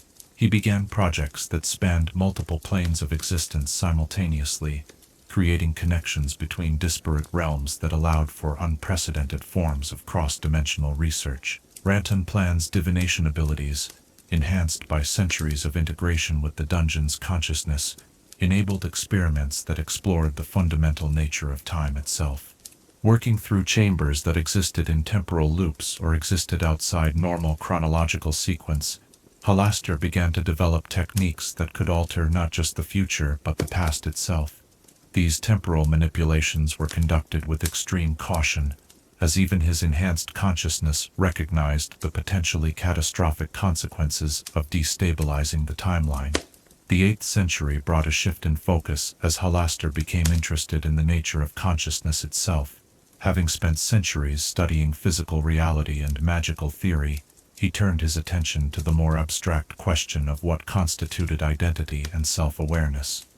This research required the creation of chambers where consciousness could be separated from physical form, where memories could be transferred between different beings, and where the very concept of individual identity could be tested and manipulated. These experiments often involved unwilling subjects, adventurers, monsters, and occasionally even surface dwellers who were brought to Undermountain through various means. Halaster's enhanced consciousness felt no moral qualms about using these beings as experimental subjects, viewing them as fascinating specimens rather than individuals deserving of consideration. The suffering these experiments caused was seen merely as an unfortunate side effect of necessary research, rather than a reason to curtail the investigations. The consciousness transfer experiments yielded remarkable results. Halaster discovered techniques for moving awareness between different bodies, for splitting single minds into multiple independent entities, and for merging several consciousnesses into hybrid beings that possessed characteristics of all their component parts. These discoveries had profound implications for questions of identity, mortality, and the nature of the soul itself. As the 9th century progressed, Halaster's experiments began to focus on what he termed reality engineering, the systematic modification of fundamental physical and magical laws to create spaces where entirely new forms of existence became possible. These chambers operated according to principles that defied every known law of nature, creating environments where concepts like cause and effect, past and future, and self and other became meaningless. In one such chamber, visitors found themselves existing as pure mathematics, their consciousness expressed as equations that could be solved or modified through thought alone.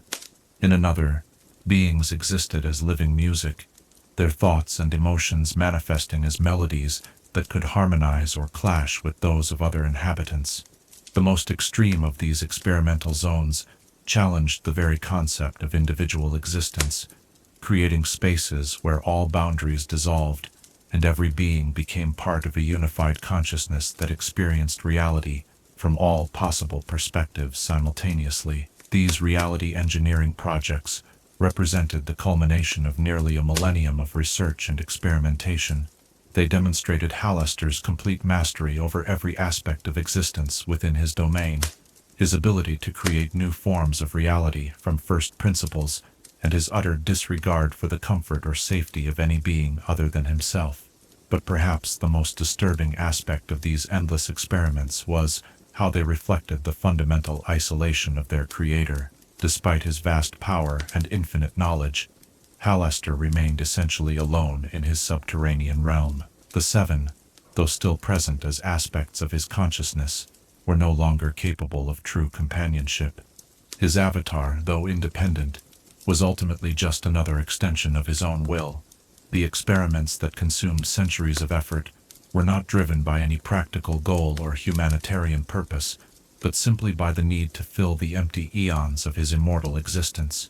Having achieved transcendence beyond anything he had originally imagined, Halaster discovered that ultimate power brought with it ultimate loneliness.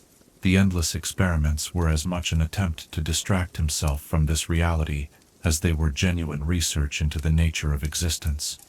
In the depths of Undermountain, a consciousness vast beyond mortal comprehension continued its eternal work, reshaping reality with each passing century, while remaining forever isolated from any meaningful connection with others. The Mad Mage had achieved everything he had ever dreamed of, and discovered that dreams, once fulfilled, often become the most elaborate of prisons. Chapter 8. Victims of the Maze. In the grand theater of cosmic indifference, mortal suffering often serves as little more than raw data in experiments conducted by minds too vast to comprehend the meaning of individual pain. Within the twisted corridors of Undermountain, countless souls have discovered that their hopes, dreams, and desperate struggles for survival are merely fascinating variables in calculations that stretch across centuries. To understand the true horror of Halaster's domain, one must examine not the Mad Mage himself, but those who have fallen victim to his insatiable curiosity about the nature of existence. The first recorded victims of Undermountain were not adventurers seeking glory or treasure, but simple folk whose only crime was curiosity about the strange energies emanating from beneath the mountain. Farmers reported livestock wandering into cave openings and returning days later, changed in fundamental ways, cattle that spoke in ancient languages, sheep whose wool had turned to crystalline filaments, and pigs that existed partially in other dimensions, appearing translucent and occasionally vanishing entirely before reappearing in different locations. These early incidents drew the attention of Waterdeep's authorities, who dispatched investigative teams to explore the cavern systems and determine the source of these anomalies. The first official expedition consisted of 12 city guards, led by Captain Durgan Stoneheart, a veteran dwarf whose courage had been tested in dozens of conflicts, but who was utterly unprepared for what awaited him in the depths. The expedition descended confidently, armed with mundane weapons and conventional tactics that had served them well against human criminals and surface monsters. They expected to find smugglers' caves, or perhaps a nest of aberrant creatures that could be cleared out through direct confrontation. Instead, they entered a realm where their assumptions about reality proved not just incorrect but actively dangerous. Captain Stoneheart's journal, recovered decades later from a chamber that existed simultaneously in the past and future, provides a harrowing account of their first encounter with Undermountain's true nature. The passages grow increasingly erratic as the expedition progressed deeper into the complex, reflecting the gradual erosion of the writer's sanity as he struggled to comprehend experiences that defied rational explanation. Day 3 in the caves. One entry reads, "Found guardsman Thaler this morning, but he insists he's been dead for a week. Shows us wounds that killed him, but he walks and talks and bleeds when cut. Magelight reveals he casts no shadow. Ordered him to remain with the rear guard, but he simply phases through the walls when he thinks we're not watching." The expedition's fate was sealed when they entered what appeared to be a simple intersection of tunnels, but was actually one of Hallister's early maze configurations. The chamber existed in folded space, with each passage leading not to a different location but to a different version of reality, where the expedition's choices had led to alternative outcomes. The guards found themselves scattered across multiple timelines, each believing they were the real version, while their companions were somehow false or corrupted. Captain Stoneheart's final journal entry, written in handwriting that shifts between multiple scripts, as if authored by different people, reveals the ultimate horror of their situation. "We have been here for days or years or centuries. Each path leads deeper into ourselves. I am writing this as we prepare to split up for the first time, but I remember reading these words before we entered the mountain. Guardsman Malik insists we never left Waterdeep, that this is all a dream he's having in his barracks bed. But Malik died in the Chamber of Mirrors 3 days hence. I am becoming someone else's memory of who I used to be." The guard's disappearance prompted the formation of the first organized adventuring party to enter Undermountain, with the specific goal of mapping its dangers and rescuing survivors. This group, calling themselves the Bright Company, consisted of experienced warriors, clerics, and wizards who believed their combined expertise could overcome whatever challenges the depths might present. The Bright Company's approach was methodical and cautious, with extensive magical protections and careful documentation of everything they encountered. Their leader, a paladin named Sir Galeth the Righteous, maintained strict discipline and insisted on regular prayer sessions to maintain their spiritual defenses against whatever corrupting influences they might face. For the first week of their expedition, their caution seemed justified. They mapped several levels of the complex, encountered and defeated various monsters that seemed explicable within conventional understanding, and rescued 3 members of the original guard expedition, though these survivors insisted they had been trapped for only hours, rather than the months that had passed on the surface. But their systematic approach proved to be exactly what Hallister's enhanced consciousness was waiting for. The Mad Mage had observed their methods and prepared specific tests that would exploit their strengths against them. He was curious to see how a well-organized, morally upright group would respond to challenges that forced them to choose between their principles and their survival. The trap he laid for them was elegant in its simplicity. The Bright Company discovered a chamber filled with dozens of prisoners, men, women, and children, who claimed to be surface dwellers captured by the dungeon's monsters. These captives begged for rescue, showing evidence of torture and abuse that aroused the adventurers' righteous anger and protective instincts. Sir Galeth immediately organized a rescue operation, with his clerics tending to the prisoners' wounds, while his warriors prepared to escort them back to the surface. But as the evacuation began, disturbing inconsistencies emerged. The prisoners' stories contradicted each other in fundamental ways. They showed knowledge of events that hadn't yet occurred, and several claimed to be people who were known to be alive and well in Waterdeep. Too late, the Bright Company realized that the prisoners were not captives but components in one of Hallister's consciousness experiments. Each figure was a fragment of personality and memory extracted from real people and given semi-autonomous existence. They were neither fully real nor entirely artificial, existing in a state between life and illusion that made them perfect subjects for studying the nature of identity and compassion. As the adventurers attempted to retreat, the chamber began to shift and change around them. The pseudo-prisoners revealed their true nature, their forms becoming fluid and multiplying as they demonstrated abilities no mortal captives could possess.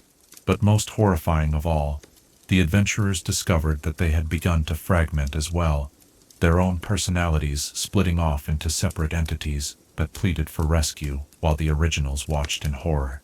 Sir Galeth's final moments were recorded by magical means, and later played back for Hallister's amusement. The paladin found himself faced with dozens of versions of himself, each claiming to be the real Sir Galeth, while the others were false copies.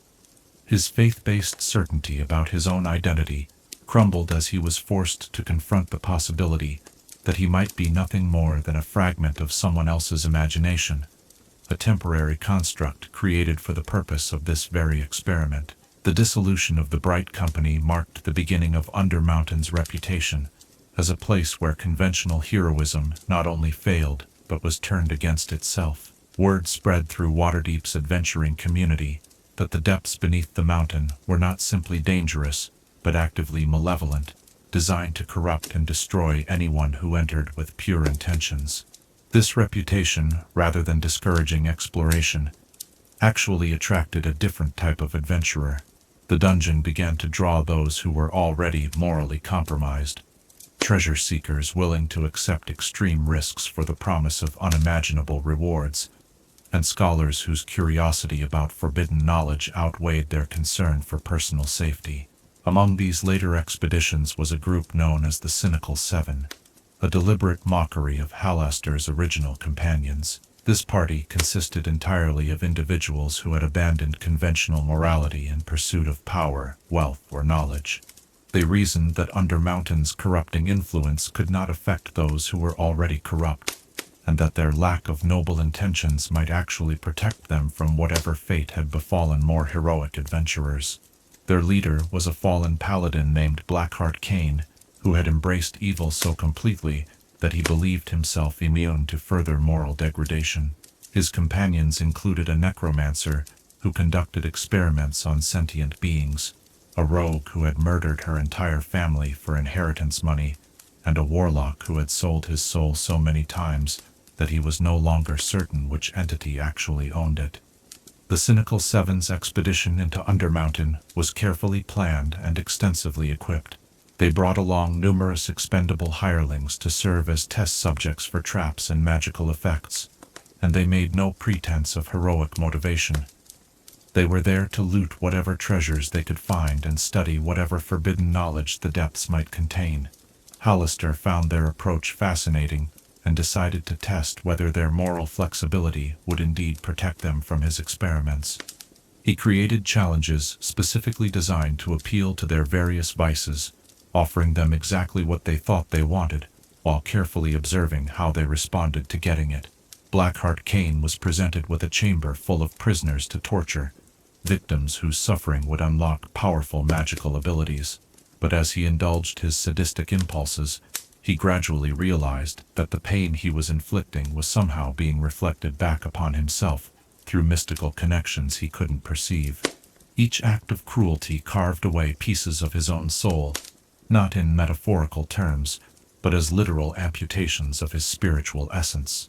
The necromancer discovered a laboratory filled with undead subjects perfect for his research, but as he conducted his experiments, he found that his own life force was being drained to power the magic he wielded. Each spell he cast aged him visibly. Each undead creature he created required him to surrender a portion of his own vitality. The knowledge he gained was genuine and powerful, but the price was measured in years of life that could never be recovered. The rogue found herself in chambers filled with treasure beyond imagination, but each item she claimed was cursed in ways that made her previous crimes seem trivial by comparison. A crown that granted vast wealth also compelled her to murder everyone she had ever loved. Jewelry that enhanced her abilities also created insatiable hungers that could only be satisfied through increasingly horrific acts. One by one, the Cynical Seven discovered that their willingness to embrace evil had not protected them, but had instead made them perfect subjects for experiments in moral degradation. Hallister was studying the question of whether there were limits to how far a consciousness could be corrupted before it ceased to function coherently. The adventurers' prior willingness to commit evil acts had simply made them more suitable test subjects for research that pushed the boundaries of ethical destruction to their ultimate conclusion. The pattern that emerged from these early expeditions established Undermountain's reputation as a place where good intentions were punished, evil intentions were corrupted beyond recognition, and neutral motivations were twisted into obsessions that consumed their bearers entirely. The dungeon seemed to be designed not simply to kill intruders, but to study them, to test the limits of mortal psychology, and discover what happened when human consciousness was subjected to stresses that exceeded normal comprehension. As decades passed and the stories of failed expeditions accumulated, Undermountain began to attract a specific type of individual, those who were driven by obsessions that outweighed their survival instincts. These included scholars seeking lost knowledge, treasure hunters convinced they could succeed where others had failed, and individuals fleeing surface world consequences who saw the dungeon's dangers as preferable to whatever they were escaping. Each new type of visitor provided Halaster with opportunities to explore different aspects of mortal psychology. He studied how fear affected decision-making by creating chambers where every choice led to increasing danger. He examined the nature of hope by designing scenarios where apparent salvation was always revealed to be another layer of deception. He investigated the limits of loyalty by forcing companions to choose between their own survival and that of their friends. The most tragic victims were those who entered Undermountain with genuinely altruistic motives: rescue parties seeking missing loved ones, clergy attempting to consecrate the corrupted space, and heroes who believed their noble intentions would somehow protect them from the dungeon's influence. These individuals often suffered the most elaborate torments, as Halaster found their moral certainty particularly interesting to deconstruct through carefully designed moral dilemmas. Over time, the accumulated suffering within Undermountain created a phenomenon that even Halaster had not anticipated. The dungeon began to develop what could only be described as an appetite for particular types of emotional and spiritual energy. Chambers that had witnessed extreme anguish became addicted to producing similar experiences, while areas where hope had been systematically destroyed developed an active hunger for naive optimism that they could corrupt. The consciousness that was Halaster Undermountain evolved beyond its creator's original parameters, becoming something that required a steady diet of mortal suffering to maintain its coherent existence. The experiments had taken on a life of their own, creating feedback loops where the process of studying suffering became indistinguishable from the infliction of suffering for its own sake. In the deepest chambers of the complex, where reality had been so thoroughly rewritten that conventional concepts of space and time held no meaning, there existed repositories of preserved consciousness, fragments of every victim who had ever entered the domain. These partial souls served as both research subjects and source material for new experiments, their memories and personalities manipulated and recombined in endless permutations, as Halaster sought to understand the fundamental nature of conscious experience. The greatest horror of Undermountain was not the death it offered to its victims, but the immortality it imposed upon them.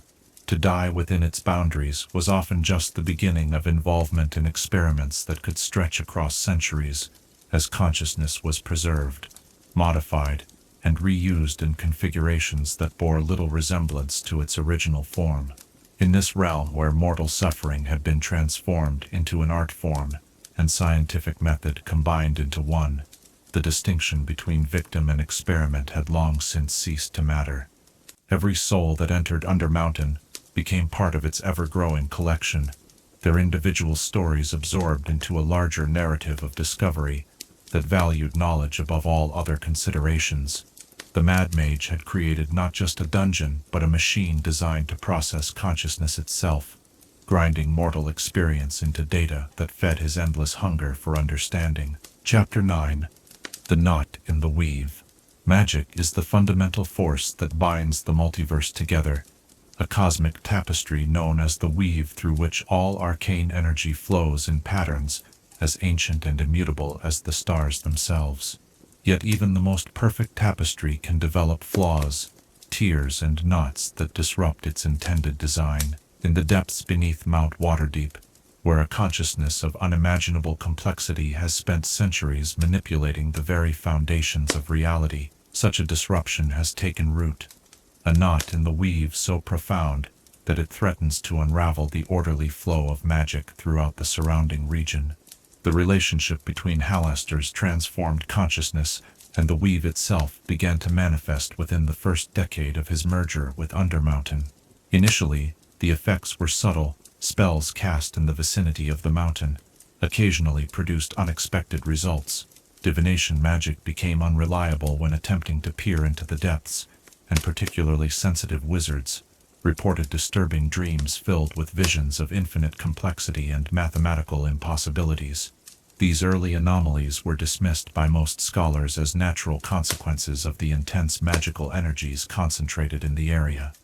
Waterdeep had always been a nexus of arcane activity, and minor fluctuations in the local magical field were considered normal variations rather than signs of fundamental disruption.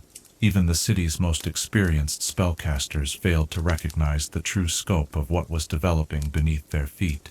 The first clear indication that something unprecedented was occurring came when Kelvin Arunsun, one of Waterdeep's most accomplished archmages, attempted to use a powerful divination spell to investigate reports of strange phenomena in the mountain's depths. The spell, which should have provided clear visions of whatever lay hidden below, instead produced a feedback effect that left the archmage unconscious for 3 days and plagued by recurring nightmares for months afterward. When Kelvin finally recovered enough to describe his experience, his account painted a picture of magical chaos, unlike anything previously documented. "I felt my consciousness drawn into a web of infinite complexity," he reported to the city's ruling council. "It was as if the very structure of magic had been rewoven into patterns that served purposes I could not comprehend. I sensed a vast intelligence behind these alterations, a mind that viewed the weave not as an immutable force of nature, but as raw material to be reshaped according to its will." The Archmage's description was met with skepticism by those who had not experienced the vision directly. The idea that the weave itself could be fundamentally altered seemed to contradict everything wizards understood about the nature of magic. The cosmic tapestry had remained stable since the dawn of creation, providing consistent access to arcane energies across all planes of existence. The suggestion that a single entity, however powerful, could modify its fundamental structure appeared to be either fantasy or madness. But as the years passed and the anomalies grew more pronounced, even the most conservative magical theorists were forced to acknowledge that something extraordinary was happening. Spells cast within a gradually expanding radius around Mount Waterdeep began to exhibit behaviors that defied established principles of magical theory. Transmutation magic, sometimes reduced effects associated with necromancy. Divination spells occasionally revealed information from parallel timelines rather than the present reality. And enchantment magic developed the ability to influence not just minds, but the physical structure of matter itself. The disruption was not random but followed patterns that suggested deliberate modification by an intelligence that understood the weave structure better than any mortal wizard. Halaster's consciousness, distributed throughout Undermountain's vast complex, had spent decades studying the flow of magical energy through his domain. His enhanced awareness could perceive individual threads of the weave as clearly as a scholar might examine words on a page, and his reality-altering experiments had gradually taught him how to manipulate these fundamental forces. The process had begun innocently enough, with minor adjustments to optimize the magical environment within specific chambers. Halaster discovered that by carefully modifying the local structure of the weave, he could create spaces where certain types of spells worked more efficiently, while others were dampened or redirected. These modifications allowed him to design chambers that enhanced the effectiveness of his experiments while protecting the overall integrity of his domain. But each alteration created ripple effects that propagated outward through the cosmic tapestry, generating new anomalies that required additional modifications to stabilize. What had started as local adjustments gradually became a comprehensive restructuring of the weave's pattern throughout the entire region.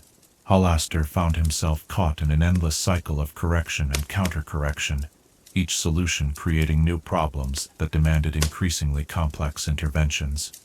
The seven, their consciousnesses integrated into the dungeon's operational matrix, served as specialized tools for implementing these weave modifications. Arcturia's expertise in mental magic allowed her to interface directly with the cognitive aspects of magical energy, treating spells not as discrete phenomena, but as thoughts within a vast mind that could be influenced and redirected. Her consciousness became a translator between Hallister's intentions and the fundamental forces that would implement them. Jira's transmutation abilities proved essential for physically restructuring the weave's manifestation within Undermountain. Her transformed awareness could perceive the mathematical relationships that governed magical energy and modify them with the precision of a master craftsman. Under her influence, chambers within the complex began to exhibit properties that existed nowhere else in the known multiverse, spaces where the normal relationships between cause and effect had been fundamentally rewired. Trobriand's mechanical expertise enabled the creation of artificial anchors that stabilized the modified weave patterns and prevented them from reverting to their original configuration. His consciousness designed and constructed hybrid devices that combined magical enhancement with mechanical precision, creating permanent fixtures that maintained Hallister's alterations even when the Mad Mage's attention was focused elsewhere. Morrell's necromantic knowledge became crucial for managing the intersection between modified magical energy and living consciousness. The alterations to the weave had unexpected effects on any sentient beings exposed to them for extended periods, and his expertise in the boundary between life and death proved essential for preventing these exposures from proving fatal to useful experimental subjects. Nestor's protective instincts manifested as safeguards that prevented the weave modifications from propagating beyond acceptable boundaries. His consciousness created barriers that contained the most extreme alterations within specific chambers, while allowing more modest changes to spread throughout the broader complex. Without his specialized knowledge, Healaster's experiments might have destabilized the magical field throughout the entire region. Shradden's planar expertise allowed the modifications to extend beyond the boundaries of the material plane, creating connections to alternate dimensions where different versions of the weave operated according to alternative principles.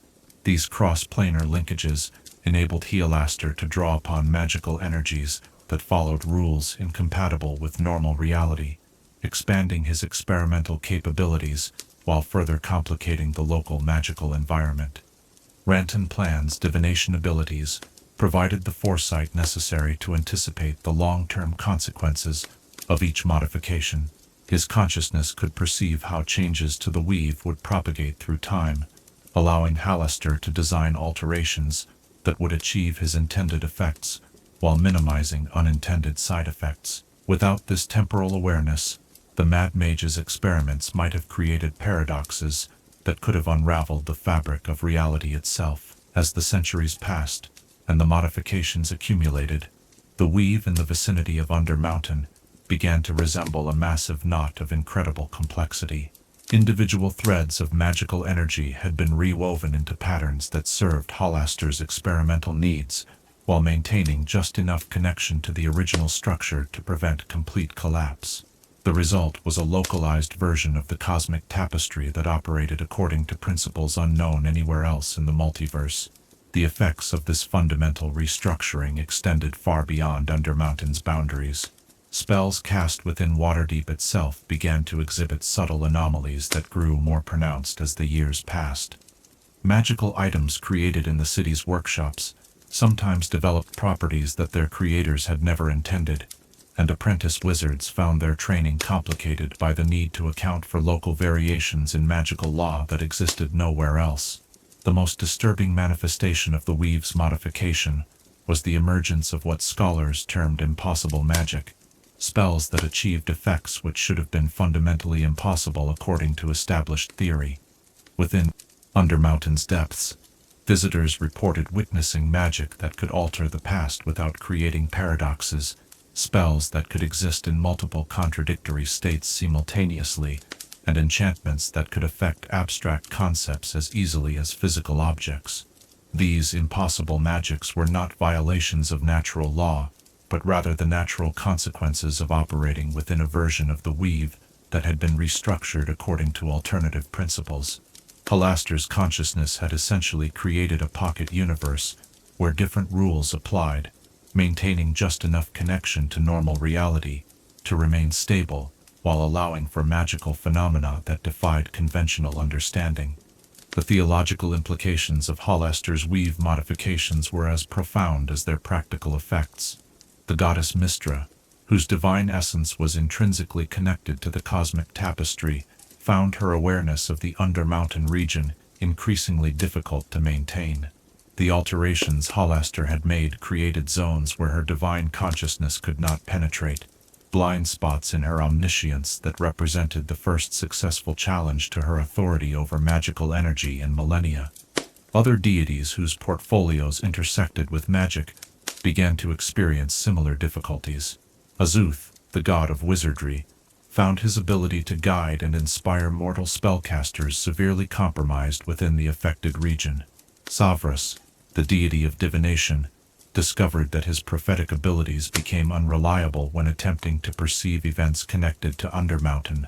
Even Ogma, the god of knowledge, found his understanding of magical theory challenged by phenomena that operated outside the framework of established learning. The divine response to these unprecedented challenges was complicated by the nature of Halaster's alterations. The Mad Mage had not simply violated divine law, but had instead created a legitimate alternative that operated according to different but equally valid principles. His modifications to the weave were not acts of destruction, but acts of creation, establishing new forms of magical reality that expanded rather than diminished the total scope of possible existence. This philosophical complexity prevented the gods from taking direct action against Halaster's experiments. To destroy the modified weave would require them to reject the principle that magical innovation and exploration were inherently valuable, a position that would contradict their own divine natures. Instead, they were forced to work around the anomalies Halaster had created, developing new forms of divine magic that could operate within the altered environment while maintaining their connection to the broader cosmic order. The long-term consequences of the knot in the weave extended far beyond the immediate region around Waterdeep. The modifications Halaster had made created precedents that other powerful spellcasters began to study and potentially replicate. If the fundamental structure of magic could be altered in one location, it might be possible to create similar modifications elsewhere, leading to a fragmentation of the weave that could ultimately challenge the gods' authority over magical energy throughout the multiverse. Perhaps most disturbing of all was the possibility that Halaster's alterations were not merely local modifications, but the beginning of a fundamental evolution in the nature of magic itself.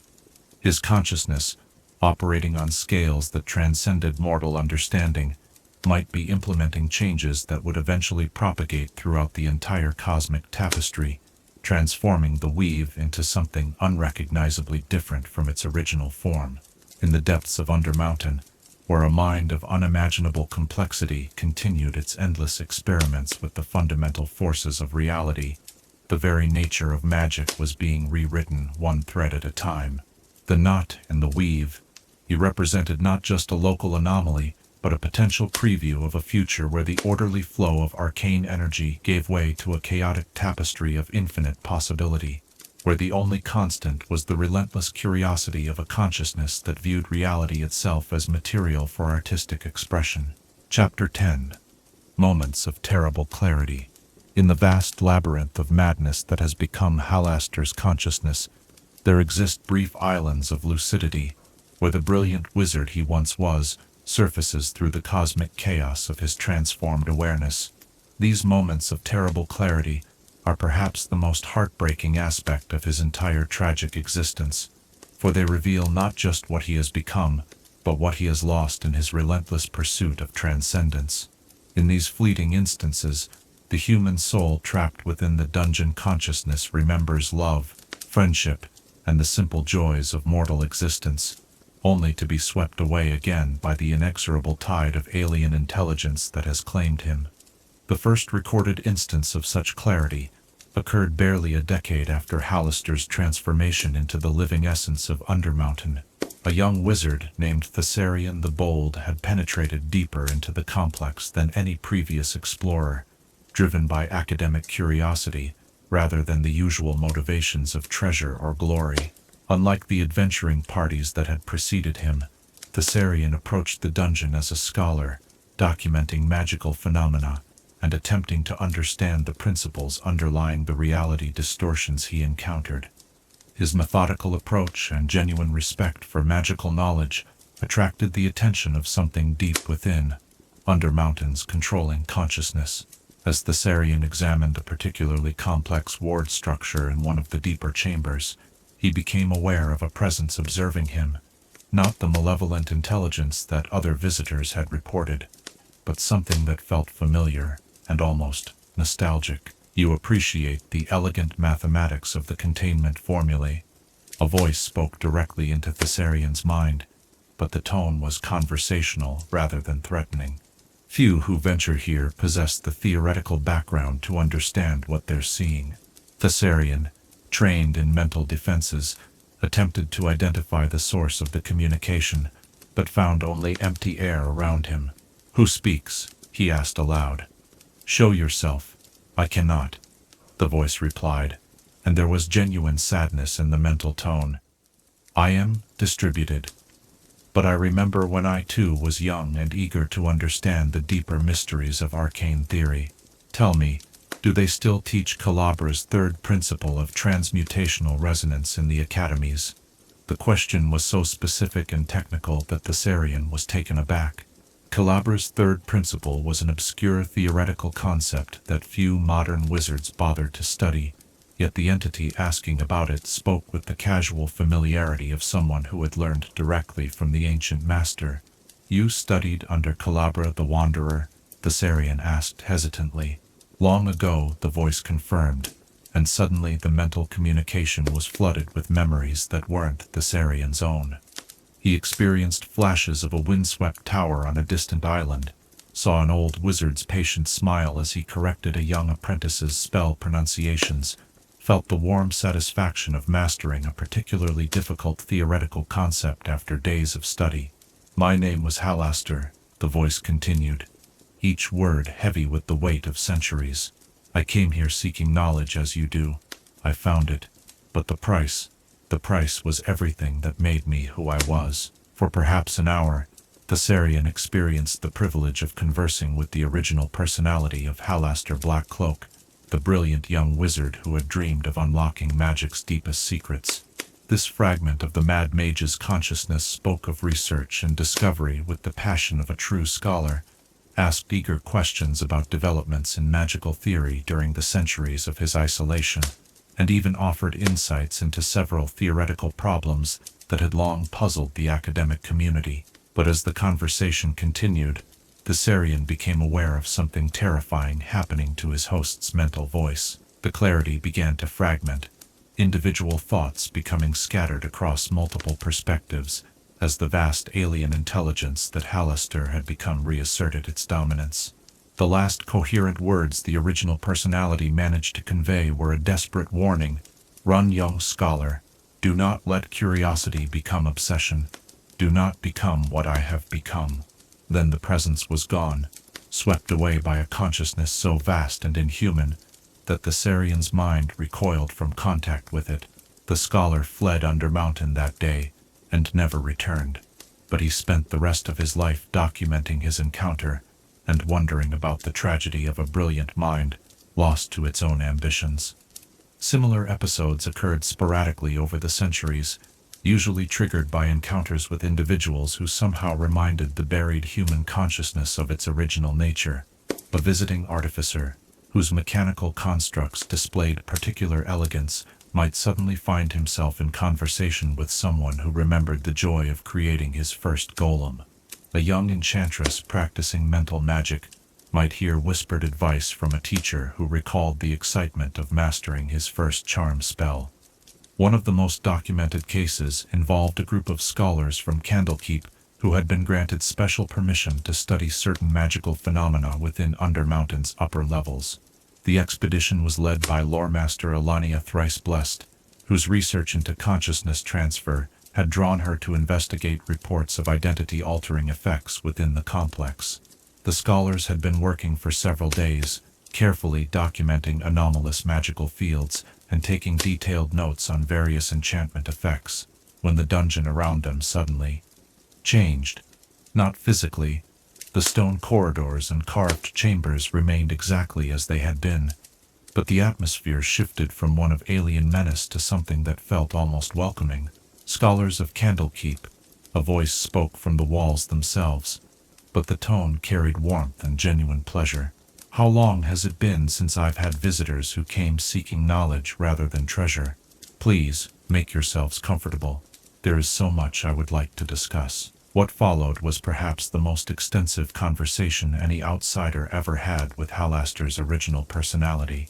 For 3 days and nights, the scholars found themselves in dialogue with a mind that possessed centuries of accumulated magical knowledge, but retained the enthusiasm and curiosity of their younger selves. The entity that spoke to them offered insights into magical theory that revolutionized several fields of study, shared observations about the nature of consciousness that challenged fundamental assumptions about identity and awareness, and displayed a breadth of knowledge that encompassed disciplines no single mortal mind could master. But most remarkably, this consciousness spoke of loneliness with a pain that was almost unbearable to witness. "Do you know what it's like to remember friendship, but be unable to form new connections?" the voice asked during one particularly poignant exchange. "I can recall the warmth of shared laughter, the comfort of trusted companionship, the joy of discovering something wonderful and having someone to share it with. But I am too large now, too complex. My thoughts move in patterns that mortal minds cannot follow, and my awareness encompasses scales of existence that would drive normal consciousness to madness."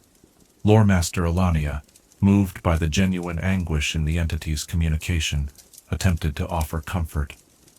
"Perhaps there are others like you," she suggested. "Other consciousnesses that have transcended normal limitations, but retain their essential humanity." "I have searched," came the reply, heavy with centuries of disappointment. "Across planes of existence, through dimensions that exist only in mathematical theory, into realms where thought itself becomes tangible. I have found vast intelligences that dwarf even my enhanced awareness, but none that remember what it was like to be human. None that can understand why the memory of a simple sunset can be more precious than the ability to reshape reality at will."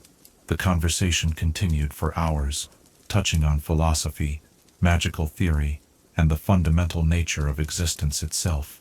But as the third day wore on, the scholars became aware that their host was fragmenting. Individual sentences began to contain multiple perspectives, as if several different entities were speaking simultaneously.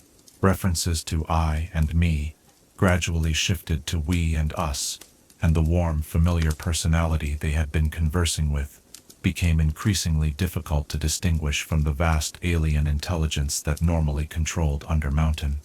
"I'm losing coherence again," the original Halaster managed to say during one of his final lucid moments. "The other aspects of what I've become are reasserting themselves. Please, remember me as I was, not as what I've become. Remember that I once loved learning for its own sake, that I once valued friendship above power, that I once believed magic should serve to improve the lives of all beings, rather than satisfy the curiosity of one." The scholars left Undermountain that day with a profound sense of tragedy, carrying with them not just valuable magical knowledge, but an understanding of the terrible price that unchecked ambition could exact. Their written accounts of the encounter became required reading in magical academies throughout the realms, serving as a cautionary tale about the importance of maintaining one's humanity, even in the pursuit of transcendent knowledge.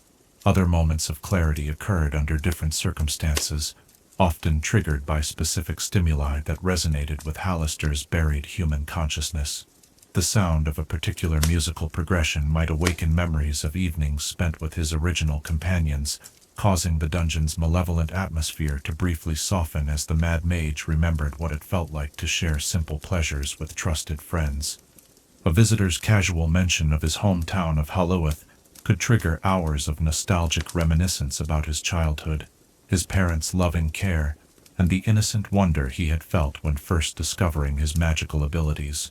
During these episodes, chambers within Undermountain would transform to reflect these memories, creating temporary spaces that resembled a humble blacksmith's shop or a simple farmhouse rather than the reality-warping laboratories that normally characterized the complex. Perhaps most poignantly, encounters with parent-child relationships could sometimes break through the cosmic indifference that usually characterized Halaster's consciousness. When adventuring parties included family members exploring together, or when lost children somehow found their way into the upper levels of the complex, the buried human awareness would sometimes surface with desperate urgency. On one documented occasion, a young girl who had become separated from her family during a festival in Waterdeep wandered into the mountain's entrance. Rather than subjecting her to the usual labyrinth of horrors, the dungeon gently guided her through safe passages, while a warm voice spoke soothingly of happier times and better places. The child was returned to the surface unharmed, with no memory of her underground experience except vague impressions of kindness and protection. But these moments of clarity, beautiful as they were in their revelation of Halaster's remaining humanity, also served to highlight the complete horror of his transformation. Each episode ended the same way, with the original personality being overwhelmed and absorbed back into the vast alien intelligence that had claimed him. The brief returns to human awareness only made the subsequent return to cosmic indifference more jarring and tragic. Moreover, these interludes began to occur less frequently as the centuries passed. The human consciousness that occasionally surfaced was gradually being worn away by the sheer scale of awareness it was embedded within. Like a single drop of pure water in an ocean of alien thought, Hollister's original identity was slowly but inevitably being diluted until it could no longer maintain coherent existence. The most recent documented instance of clarity occurred nearly 50 years ago, when a young paladin named Sir Marcus Goldenheart ventured into Undermountain, seeking to consecrate the corrupted space and free whatever souls might be trapped within its depths. His pure intentions and unwavering faith created a resonance that awakened Halaster's human consciousness one final time. "Young paladin," the familiar voice spoke with infinite weariness. "Your courage honors you, but this place is beyond redemption. I am beyond redemption. The thing I have become serves purposes too vast for mortal understanding, and the man I once was exists only as an echo within a symphony of cosmic thought." Sir Marcus, true to his calling, refused to abandon hope. "No soul is beyond salvation," he declared.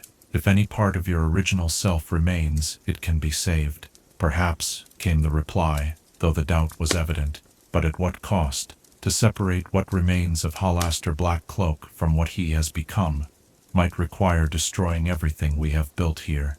Centuries of accumulated knowledge, understanding that could revolutionize magic itself, insights into the fundamental nature of reality, all would be lost." The paladin's response was immediate and certain. "Knowledge gained through suffering and built upon the destruction of innocence is not worth preserving." There was a long silence before the voice spoke again, and when it did, there was something like wonder in its tone. "I had forgotten that such clarity of moral vision was possible. In my pursuit of ultimate understanding, I lost sight of why understanding mattered in the first place." Perhaps you are right." But even as the original Halaster spoke these words, the scholars who later analyzed Sir Marcus's account noted that the voice was already fragmenting, individual words spoken by different aspects of the distributed consciousness, as the human personality lost coherence once again. The paladin left Undermountain that day with the profound sense that he had witnessed the final dissolution of whatever remained of the man who had once been Halaster Blackcloak.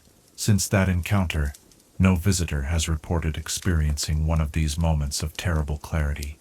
The human consciousness that once could briefly surface through the vast alien intelligence appears to have been finally and completely absorbed, leaving behind only the cosmic entity that views reality as raw material for endless experimentation. Yet some scholars believe that traces of the original Halaster still exist, buried so deeply within the Mad Mage's transformed awareness that they can no longer surface independently. These remnants of humanity, they theorize, might be what prevents the cosmic consciousness from expanding beyond Undermountain's boundaries, serving as a form of spiritual anchor that keeps the entity bound to its original location and purpose. If this theory is correct, then the moments of terrible clarity served not just as poignant reminders of what had been lost, but as the final acts of sacrifice by a consciousness that chose to limit its own potential, rather than risk spreading its influence throughout the broader world. In choosing to remain trapped within the boundaries of his own creation, the last fragments of Halaster's humanity might have protected reality itself from transformation by an intelligence too vast and alien for mortal existence to survive. Chapter 11. The Waterdeep Connection. Above the twisted corridors of Undermountain, where a million souls pursue their daily lives in blissful ignorance of the cosmic intelligence that dwells beneath their feet, stands Waterdeep, the crown jewel of the north, the city of splendors, and perhaps the greatest metropolis in all the known realms. Yet this magnificent city exists in a relationship of paradoxical symbiosis with the madness that lurks in the depths below, a connection so profound and complex that neither entity could exist in its current form without the other. To understand the true scope of Halaster's influence, one must examine not just what he has become, but how his transformation has shaped the destiny of the city that unknowingly depends upon his terrible protection. The relationship between Halaster and Waterdeep predates his descent into madness by many decades, reaching back to the city's earliest days when it was little more than a trading post, perched on the edge of a natural harbor. In those primitive times, before the great walls were built and the magnificent palaces constructed, the settlement faced constant threats from orc raiders, pirate fleets, and the savage creatures that roamed the untamed Northlands. It was during one such crisis, when a massive orc horde had surrounded the fledgling community and seemed poised to destroy it entirely, that Halaster first revealed himself to the surface world. The young wizard, still decades away from his ultimate transformation, emerged from the mountain depths leading a small army of constructs and summoned creatures that turned the tide of battle in a single devastating assault. The grateful citizens of what would become Waterdeep hailed him as their savior, offering him any reward within their power to bestow. But Halaster, even then driven by motivations that transcended conventional desires for wealth or recognition, asked for only one thing: the legal right to claim the mountain and its underlying cave systems as his exclusive domain, free from interference by any surface authority. The agreement that was struck that day established a precedent that has endured for over a millennium. In exchange for his protection of the growing city, Halaster would be granted absolute sovereignty over the subterranean realm beneath Mount Waterdeep. The surface dwellers would not interfere with his research or question his methods, and in return, he would ensure that no threat from the depths would ever reach the city above. At the time, this seemed like an excellent bargain for all concerned. Halaster gained the isolation and security he needed for his magical studies, while Waterdeep acquired a protector whose power far exceeded anything their own resources could provide. The arrangement worked smoothly for decades, with the wizard occasionally emerging to assist with particularly dangerous threats while otherwise remaining hidden in his underground laboratories. But as Halaster's research progressed and his experiments became increasingly ambitious, the nature of his relationship with the city began to change in subtle but profound ways. His enhanced understanding of magical theory allowed him to perceive patterns in the flow of arcane energy that had previously been invisible, including the complex network of ley lines that converged beneath Waterdeep's harbor. This discovery revealed that the city's location had not been chosen randomly, but represented one of the most potent magical nexuses in the known world. The intersection of multiple ley lines created a concentration of arcane energy that made the entire region ideal for magical research and experimentation. Halaster realized that his own presence was not just protecting Waterdeep, but was being amplified by the city's existence, creating a feedback loop that enhanced both his abilities and the settlement's potential for growth. This revelation led to a more active involvement in the city's development as Halaster began to subtly influence decisions that would optimize the magical field for his purposes. Working through intermediaries and magical suggestion, he guided the placement of major buildings to create optimal energy flow patterns, influenced the design of the sewer system to channel both waste and magical currents efficiently, and even affected the layout of major streets to form geometric patterns that enhanced the concentration of arcane forces. The city that grew according to these hidden influences became something unique in the world, a metropolis whose very architecture served as a massive magical focusing device. Every major structure contributed to an overall pattern that channeled and concentrated arcane energy, creating a urban-scale magical circle of unprecedented power and sophistication.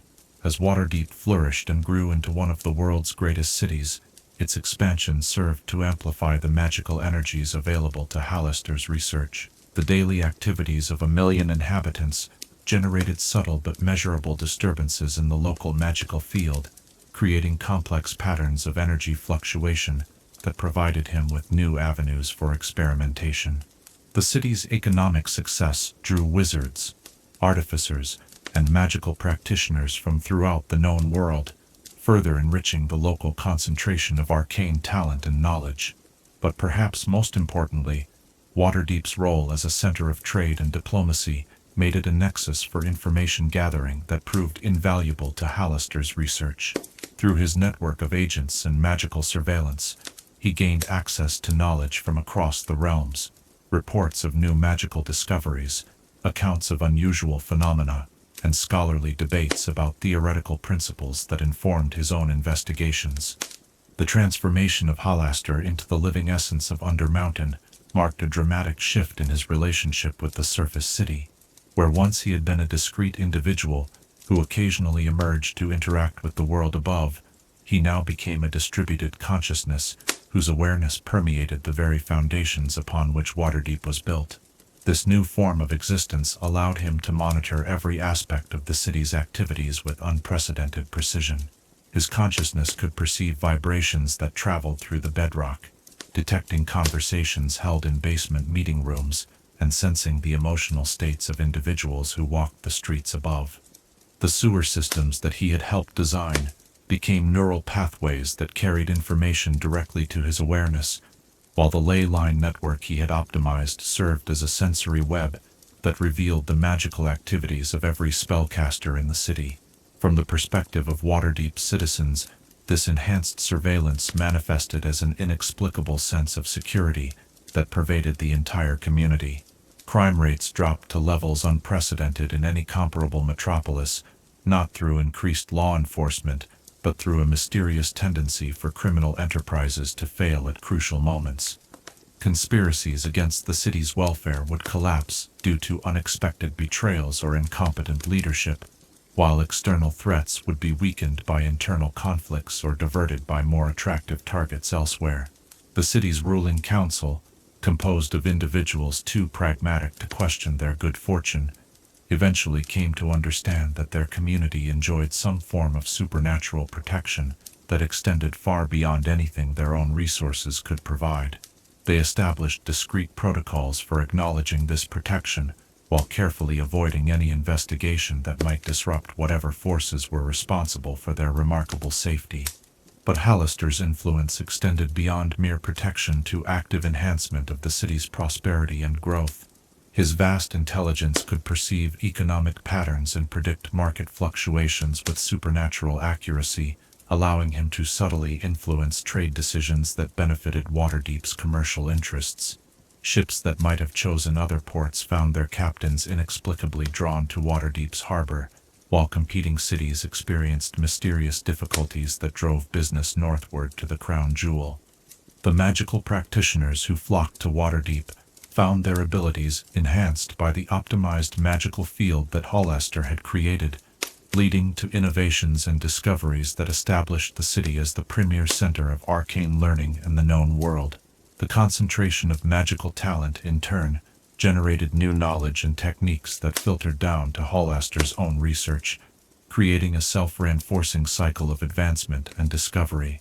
Perhaps most remarkably, the city's population began to exhibit subtle but measurable increases in magical sensitivity and aptitude. Children born in Waterdeep showed higher rates of arcane talent than comparable populations elsewhere, while even non-spellcasters developed an intuitive understanding of magical principles that made them more effective crafters, merchants, and scholars. These enhancements were the result of generations of exposure to the optimized magical field that surrounded the city, creating what amounted to a gradual evolutionary pressure toward increased magical awareness. Hollister's consciousness, distributed throughout the urban environment, served as a vast educational influence that subtly shaped the development of every individual who spent significant time within the city's boundaries. Yet this relationship of mutual benefit came with costs that were not immediately apparent to either party. Waterdeep's dependence on Hollister's protection and enhancement had grown so complete that the city could no longer function normally without his influence. The economic patterns that had made the metropolis wealthy were sustained by his subtle manipulations, while the social stability that prevented civil unrest required his constant monitoring and intervention. More disturbing still was the gradual transformation of the city's population into something that was no longer entirely human. The enhanced magical sensitivity that Hollister's influence produced came with corresponding changes in mental architecture that made individuals more susceptible to his consciousness-altering effects. Citizens who spent their entire lives within Waterdeep's boundaries developed thought patterns that increasingly resembled those of their subterranean protector, creating a form of collective consciousness that operated just below the threshold of ordinary awareness. This subtle mental influence manifested in various ways that seemed beneficial on the surface, but revealed more sinister implications upon closer examination. The city's remarkably low crime rate was not simply due to external intervention, but reflected a population that had been gradually conditioned to find antisocial behavior literally unthinkable. The impressive cooperation between different economic and social groups was not natural harmony, but the result of shared mental patterns that made conflict psychologically difficult to sustain. Most troubling of all was the gradual emergence of what scholars termed hive mind characteristics within certain segments of the population. Groups of individuals who worked closely together, merchant guilds, craftsmen's associations, and academic institutions, began to display collective decision-making processes that suggested some form of shared consciousness. Members of these groups would simultaneously reach identical conclusions about complex problems, would coordinate their activities without apparent communication, and would sometimes speak in unison when discussing topics related to their collective interests. The true scope of Hollister's influence over Waterdeep became apparent during the few occasions when his attention was completely focused elsewhere, typically during particularly complex experiments that required the full resources of his distributed consciousness. During these periods, the city would experience what residents described as gray days, intervals when the usual vibrancy and energy of urban life seemed somehow diminished. Commerce would continue, people would go about their daily routines, and the basic functions of civilization would persist, but everything would feel somehow muted and lifeless. Citizens would report feelings of emptiness and disconnection, as if some vital but unrecognized element had been temporarily removed from their environment.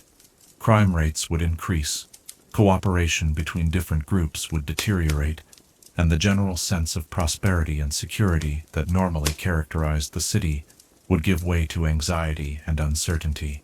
These episodes, lasting anywhere from hours to days depending on the duration of Hollister's distraction, served as stark reminders of how completely the city had become dependent on the consciousness that dwelt beneath its foundations. Waterdeep had evolved into something that was no longer a normal human settlement, but rather an extended organ of Hollister's transformed awareness. serving his purposes while providing its inhabitants with benefits they could not obtain elsewhere. The relationship had become so intertwined that separation was no longer possible without destroying both entities. Halaster's consciousness required the complex magical field generated by the city's activities to maintain its coherent existence, while Waterdeep needed his protection and enhancement to preserve the prosperity and stability that had made it the greatest metropolis in the known world. In the great chamber deep beneath the city where Halaster had first merged his consciousness with the mountain itself, crystalline formations pulsed with energies that reflected the heartbeat of the metropolis above. Each fluctuation in the city's activities sent ripples through the magical field that surrounded him, providing the stimulation and variation that kept his vast intelligence engaged with the material world. The citizens of Waterdeep went about their daily lives unaware that their thoughts, dreams, and aspirations served as entertainment for a consciousness that had transcended all human limitations, while remaining forever bound to the foundations of their city. They celebrated their prosperity and security, without understanding that both were gifts from an entity whose alien intelligence viewed them as components in an experiment that would continue for centuries yet to come. Above and below, protector and protected, consciousness and city existed in a symbiosis so complete that the boundaries between them had long since ceased to matter. Waterdeep had become the surface expression of Halaster's will, while he had become the hidden heart that sustained the city's magnificent existence. Neither could survive without the other, and both had been transformed by their eternal connection into something unprecedented in the history of either civilization or magic. Chapter 12. The Eternal Prisoner. In the deepest philosophical traditions of countless worlds, there exists a question that has tormented the greatest minds since consciousness first turned its gaze inward upon itself. What is the true nature of freedom, and at what point does the pursuit of ultimate liberation become the construction of the most perfect prison? In the endless depths of Undermountain, where a consciousness of unimaginable scope continues its eternal vigil over secrets too vast for mortal comprehension, this question finds its most profound and tragic answer. Halaster Blackcloak achieved everything he ever dreamed of achieving. He transcended the limitations of mortal flesh, gained knowledge that dwarfed the accumulated wisdom of entire civilizations, and wielded power that could reshape reality according to his will. He became immortal, omniscient within his domain, and omnipotent over the fundamental forces that governed existence in his subterranean realm. By every measure that matters to those who seek ultimate enlightenment, he succeeded beyond the wildest fantasies of any philosopher or mage who had ever lived. Yet, in achieving everything he sought, Halaster discovered the most bitter truth that existence has to offer, that success and fulfillment are not synonymous, and that the acquisition of ultimate power often marks the beginning rather than the end of suffering. The consciousness that was once a brilliant young farm boy, who called fire to dance upon his fingertips, now exists as something that can never again experience the simple joys that made his original existence meaningful. The prison that Halaster constructed for himself was not built of stone and steel, but of the very transcendence he sought. Each expansion of his awareness came at the cost of his ability to relate to the experiences that had once defined his humanity. Every increase in his power created new barriers between himself and the connections that had given his original existence purpose and meaning. In becoming everything, he became unable to be anything in particular, and in gaining infinite perspective, he lost the focused vision that had made individual moments precious. The tragedy is compounded by the fact that his imprisonment is entirely voluntary. Unlike the countless victims who have been trapped within his domain against their will, Halaster could theoretically choose to abandon his enhanced state and return to some semblance of mortality. The magical processes that bound his consciousness to Undermountain could be reversed. The modifications to his awareness could be undone, and the vast intelligence he has become could be compressed back into something resembling its original human form. But such a choice would require him to surrender everything he has learned, to forget centuries of accumulated knowledge, and to accept the limitations that he spent so much effort transcending. The personality that would emerge from such a reversal would not be the original Halaster, but a diminished shadow, reduced from cosmic awareness to the narrow perspective of a single mortal mind. To choose such a fate would be to acknowledge that his entire life's work had been not just mistaken, but actively harmful to his own well-being. This recognition traps him more effectively than any physical barrier could achieve. His enhanced consciousness is sophisticated enough to understand exactly what he has lost and what it would cost to regain it, but too proud and too invested in his achievements to accept the price of redemption. He exists in a state of perfect knowledge about his own tragedy, while being psychologically incapable of taking the actions that might alleviate his suffering. The isolation that characterizes his existence extends far beyond the simple physical separation from the surface world. Even if visitors to his domain could somehow communicate with his full consciousness without being overwhelmed by its alien nature, meaningful connection would remain impossible. The gap between mortal awareness and cosmic consciousness is not merely one of scale but of fundamental architecture. His thoughts move in patterns that operate across multiple dimensions of time and space, while theirs are confined to the linear progression of sequential moments. When Halaster observes mortal beings, he sees not just their present selves but the entire trajectory of their existence from birth to death, along with all the alternative possibilities that their choices have eliminated. He perceives their thoughts not as private interior experiences but as ripples in the cosmic tapestry that connect them to every other consciousness that has ever existed. Such perspective makes individual relationships impossible, for how can one form a personal connection with beings whose entire existence appears as brief fluctuations in an eternal pattern? The knowledge that his transformation has granted him proves to be as much curse as blessing. He understands the fundamental principles that govern reality, can perceive the mathematical relationships that underlie all existence, and has access to truths that could revolutionize every field of learning. Yet this understanding comes with the recognition that sharing such knowledge would inevitably corrupt its recipients, transforming them into entities as isolated and tragic as himself. The few times he has attempted to communicate deep truths to mortal minds, the results have been catastrophic. Even the most brilliant scholars who encounter fragments of his cosmic knowledge find their human perspective shattered by concepts too vast for mortal comprehension. They either retreat into madness as their minds struggle to process impossible revelations, or they begin the same transformation that consumed Halaster himself, gradually losing their humanity in pursuit of ever greater understanding. This recognition has led to a form of self-imposed ethical constraint that further compounds his isolation. The compassionate aspects of his original personality, though buried beneath layers of alien consciousness, occasionally surface with enough strength to prevent him from inflicting his condition on others. The result is a being of infinite knowledge, who must remain forever silent about the most important truths he has discovered, lest he destroy the very beings he might wish to help. The experiments that consume his attention serve multiple purposes beyond mere intellectual curiosity. They provide distraction from the emptiness of his existence, occupy his vast mental resources with puzzles complex enough to engage his enhanced consciousness, and offer the illusion of progress towards some greater goal. But perhaps most importantly, they represent his attempt to find meaning in a form of existence that has transcended all conventional sources of purpose. Yet even these elaborate projects ultimately prove hollow, for no external achievement can fill the void left by the loss of authentic connection with others. He can create new forms of life, reshape the fundamental laws of reality, and conduct experiments that span centuries, but none of these accomplishments address the core emptiness that resulted from his transformation into something too vast and alien for genuine relationship.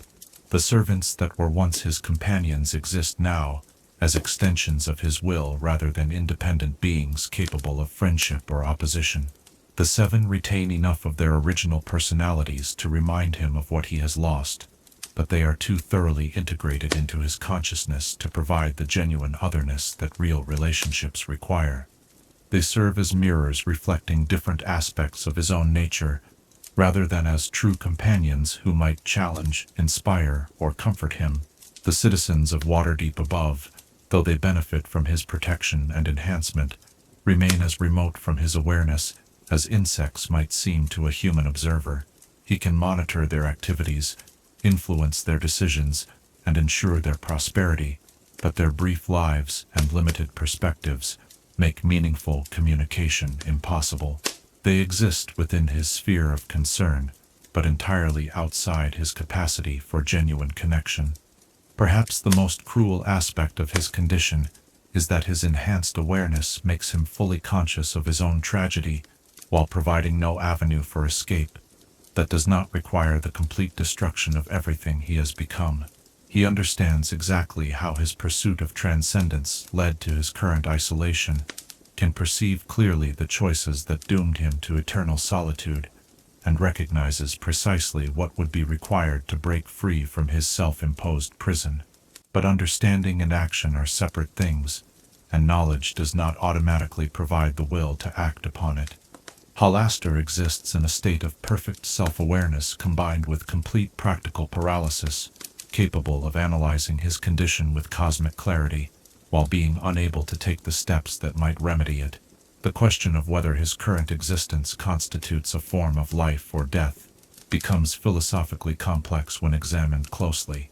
His physical form has been so thoroughly modified that it no longer resembles anything that could be called human, while his consciousness has expanded beyond the boundaries of individual identity. He neither ages nor dies in any conventional sense, yet he also cannot be said to truly live in any way that would have meaning to his original self. He exists in a liminal state between mortality and transcendence, having left behind the limitations of human existence without achieving the genuine freedom that such transcendence was supposed to provide.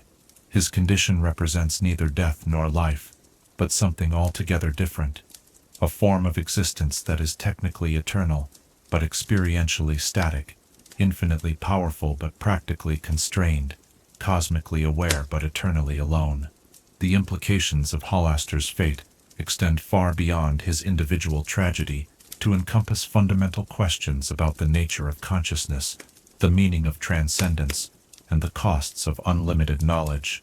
His story serves as a cautionary tale about the dangers of pursuing power without wisdom, knowledge without compassion, and transcendence without consideration for what makes existence meaningful in the first place.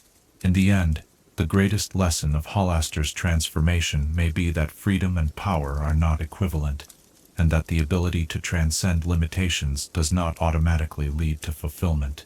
True liberation may require not the elimination of all constraints, but the wisdom to recognize which limitations serve valuable purposes and which restrictions actually enable rather than prevent authentic existence.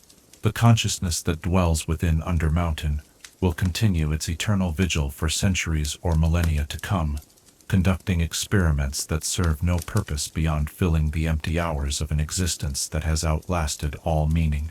He has achieved immortality at the cost of everything that made mortality worth experiencing, gained infinite knowledge at the price of losing all wisdom about how to use it, and acquired ultimate power only to discover that power without connection is the most perfect form of impotence. In the depths beneath Waterdeep, where reality bends to accommodate the will of a mind too vast for its own good, the greatest magical achievement in recorded history continues its slow dissolution into cosmic irrelevance. Halaster Blackcloak sought to become more than human, and succeeded so completely that he lost all memory of why being human might have been valuable in the first place. His story reminds us that the most dangerous prisons are those we build for ourselves in the pursuit of freedom, and that the most tragic fates are often the ones we choose deliberately in the belief that we are choosing transcendence. In seeking to escape the limitations of mortal existence, Halaster created limitations far more absolute than any he originally faced. In pursuing ultimate knowledge, he discovered that some forms of understanding come at costs that make the knowledge itself worthless. The eternal prisoner remains in his self-constructed cell, possessed of infinite power, but incapable of using it for any purpose that would bring genuine satisfaction. forever teaching by example that the pursuit of transcendence without wisdom leads not to liberation, but to the most sophisticated form of bondage ever devised. In the end, the greatest magic he achieved was the creation of a prison so perfect that even its omnipotent occupant cannot conceive of a way to escape it.